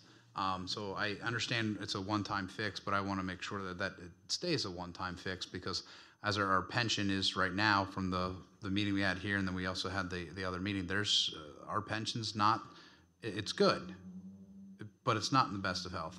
And we need to make sure that we move that into a better thing. And I know there's a lot of little things that we're looking at doing to get that. But that is, to me, should be one of our big looks, because we've made that promise to the past employees. We've made that promise to our current employees that we're going to pay your retirement. So. And again, to be clear, this is not a shift from what had been programmed in the past. This is simply found overage, which we're taking to say, okay, let's take that found overage and put it in this place in this particular fiscal year, and then move that found overage and apply it to a more appropriate place in the future fiscal years. So again, if we talk about no revenue increase, we're quite frankly in dire straits. That's why we're bringing this forward to you as soon as we can, early, with as much detail. We will have more detail. I think that we have heard loud and clear, and I appreciate the direction that if there is found money here, OPEB is a priority for the commissioners to look at restoring that even this year. What we would like to have done is that, but keep in mind one thing about $750,000 over in our snow removal budget, 1.75 approximately. Those are big hits in a year that's very lean already. Question, pardon the interruption. How did South County affect us with cash? Didn't we have to fund $2 million out of our own coffers for that? I mean, we did. I think in a very straightforward answer is 75% return. So when $4 million was spent, which is the latest number that I have, it could change and will change when it's final. 75% of 4 is $1 million. So we took a that's $1 million. Yes, cash hit for that. That's right. That's right. And that was on a very expedient basis. So for lack of cash was no reason why nothing was delayed. Instantly, the money was spent to see that South County was restored. So again, I was trying to share a little bit how we're attempting to close that $3.5 million gap for FY19. The OPEB payment, while not, excited about moving that or not making that payment. That is what we think we might have to do for just 19. We also have a 2018 premium that we got on our bond issuance of about $700,000. Now that premium can't be used to fill our shortfall, but what it can do is it can be allocated to a project that already has general fund money, and we can supplant those funds, take back the general fund money of $700,000, put that in our reserves to help buffer this $3.5 million. In addition to that, we heard earlier today from Mr. Moser that we had property sales to the amount of approximately $300,000. That's also not budgeted. That's going to help us.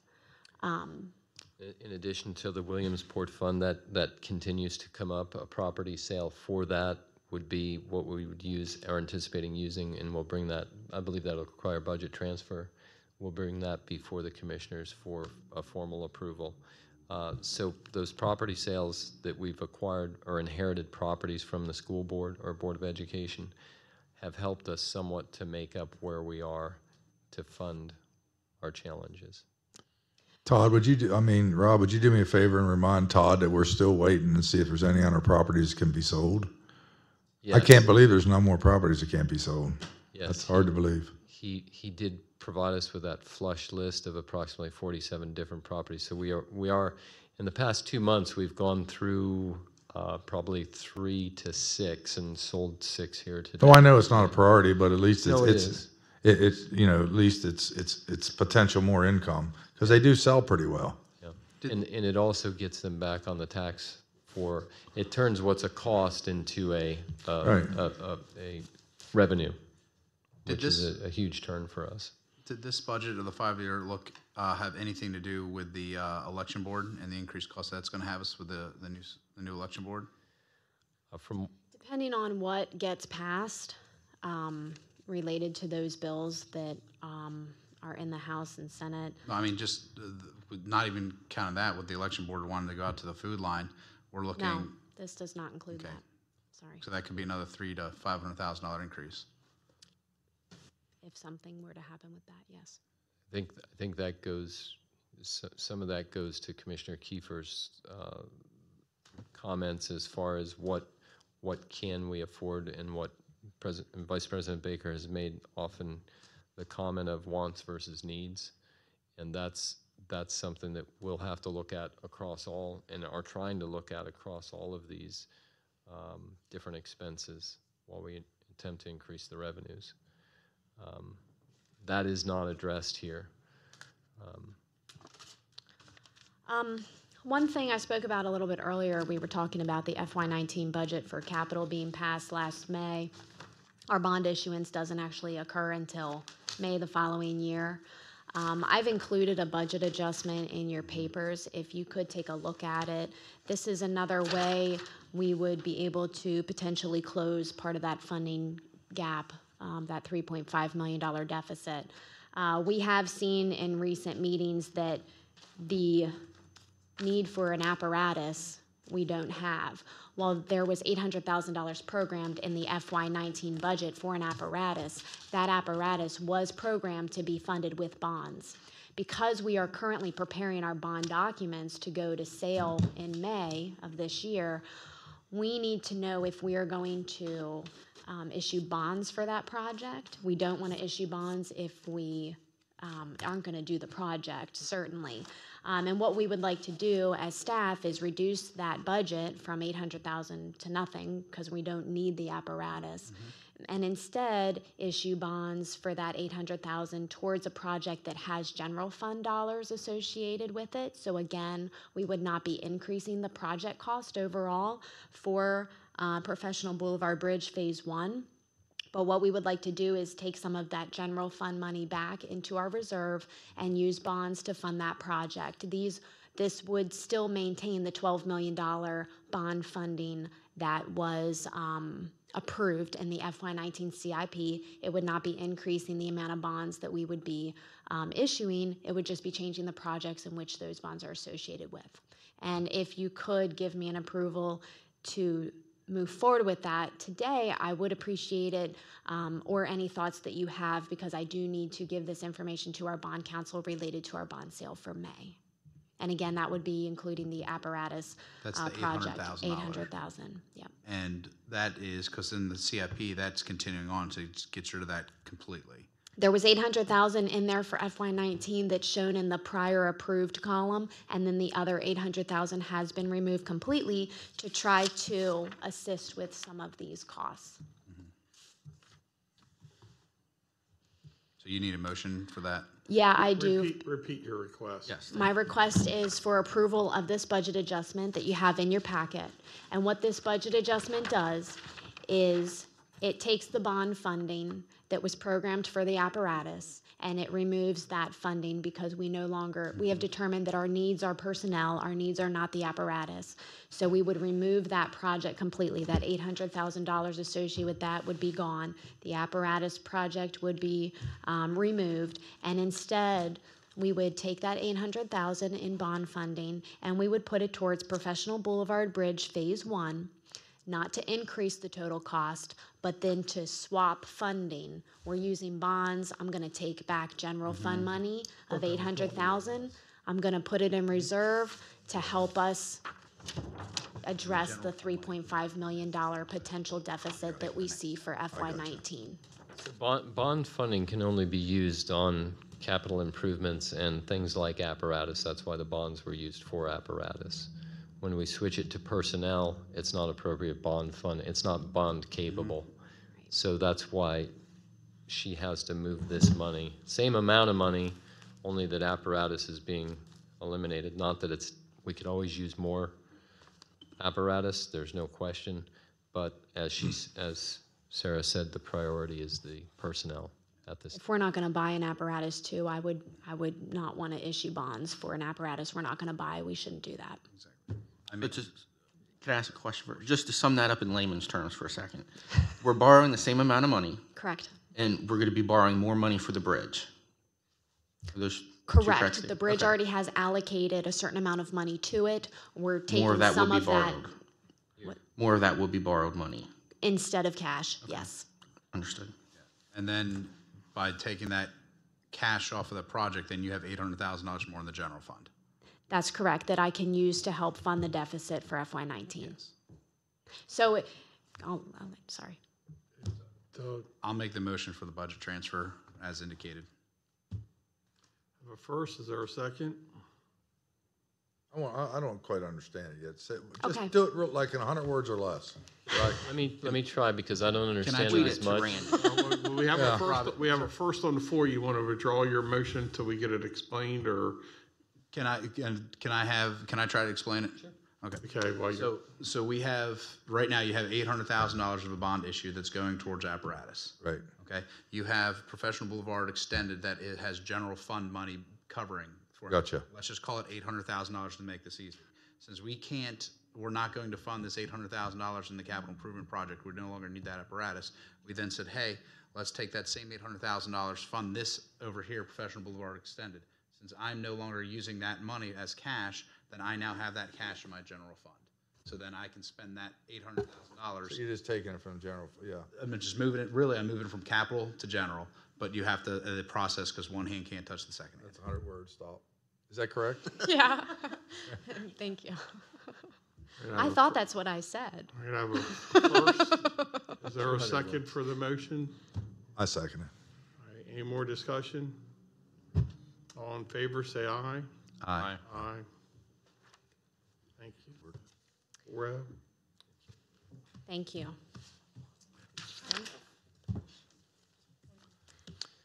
So, yeah. So commissioners, we will be working on this. It will probably be 2 weeks before we have greater detail to bring back to you, but it will be in the same theme of what we've shared with you, just probably less aggregate and more detail.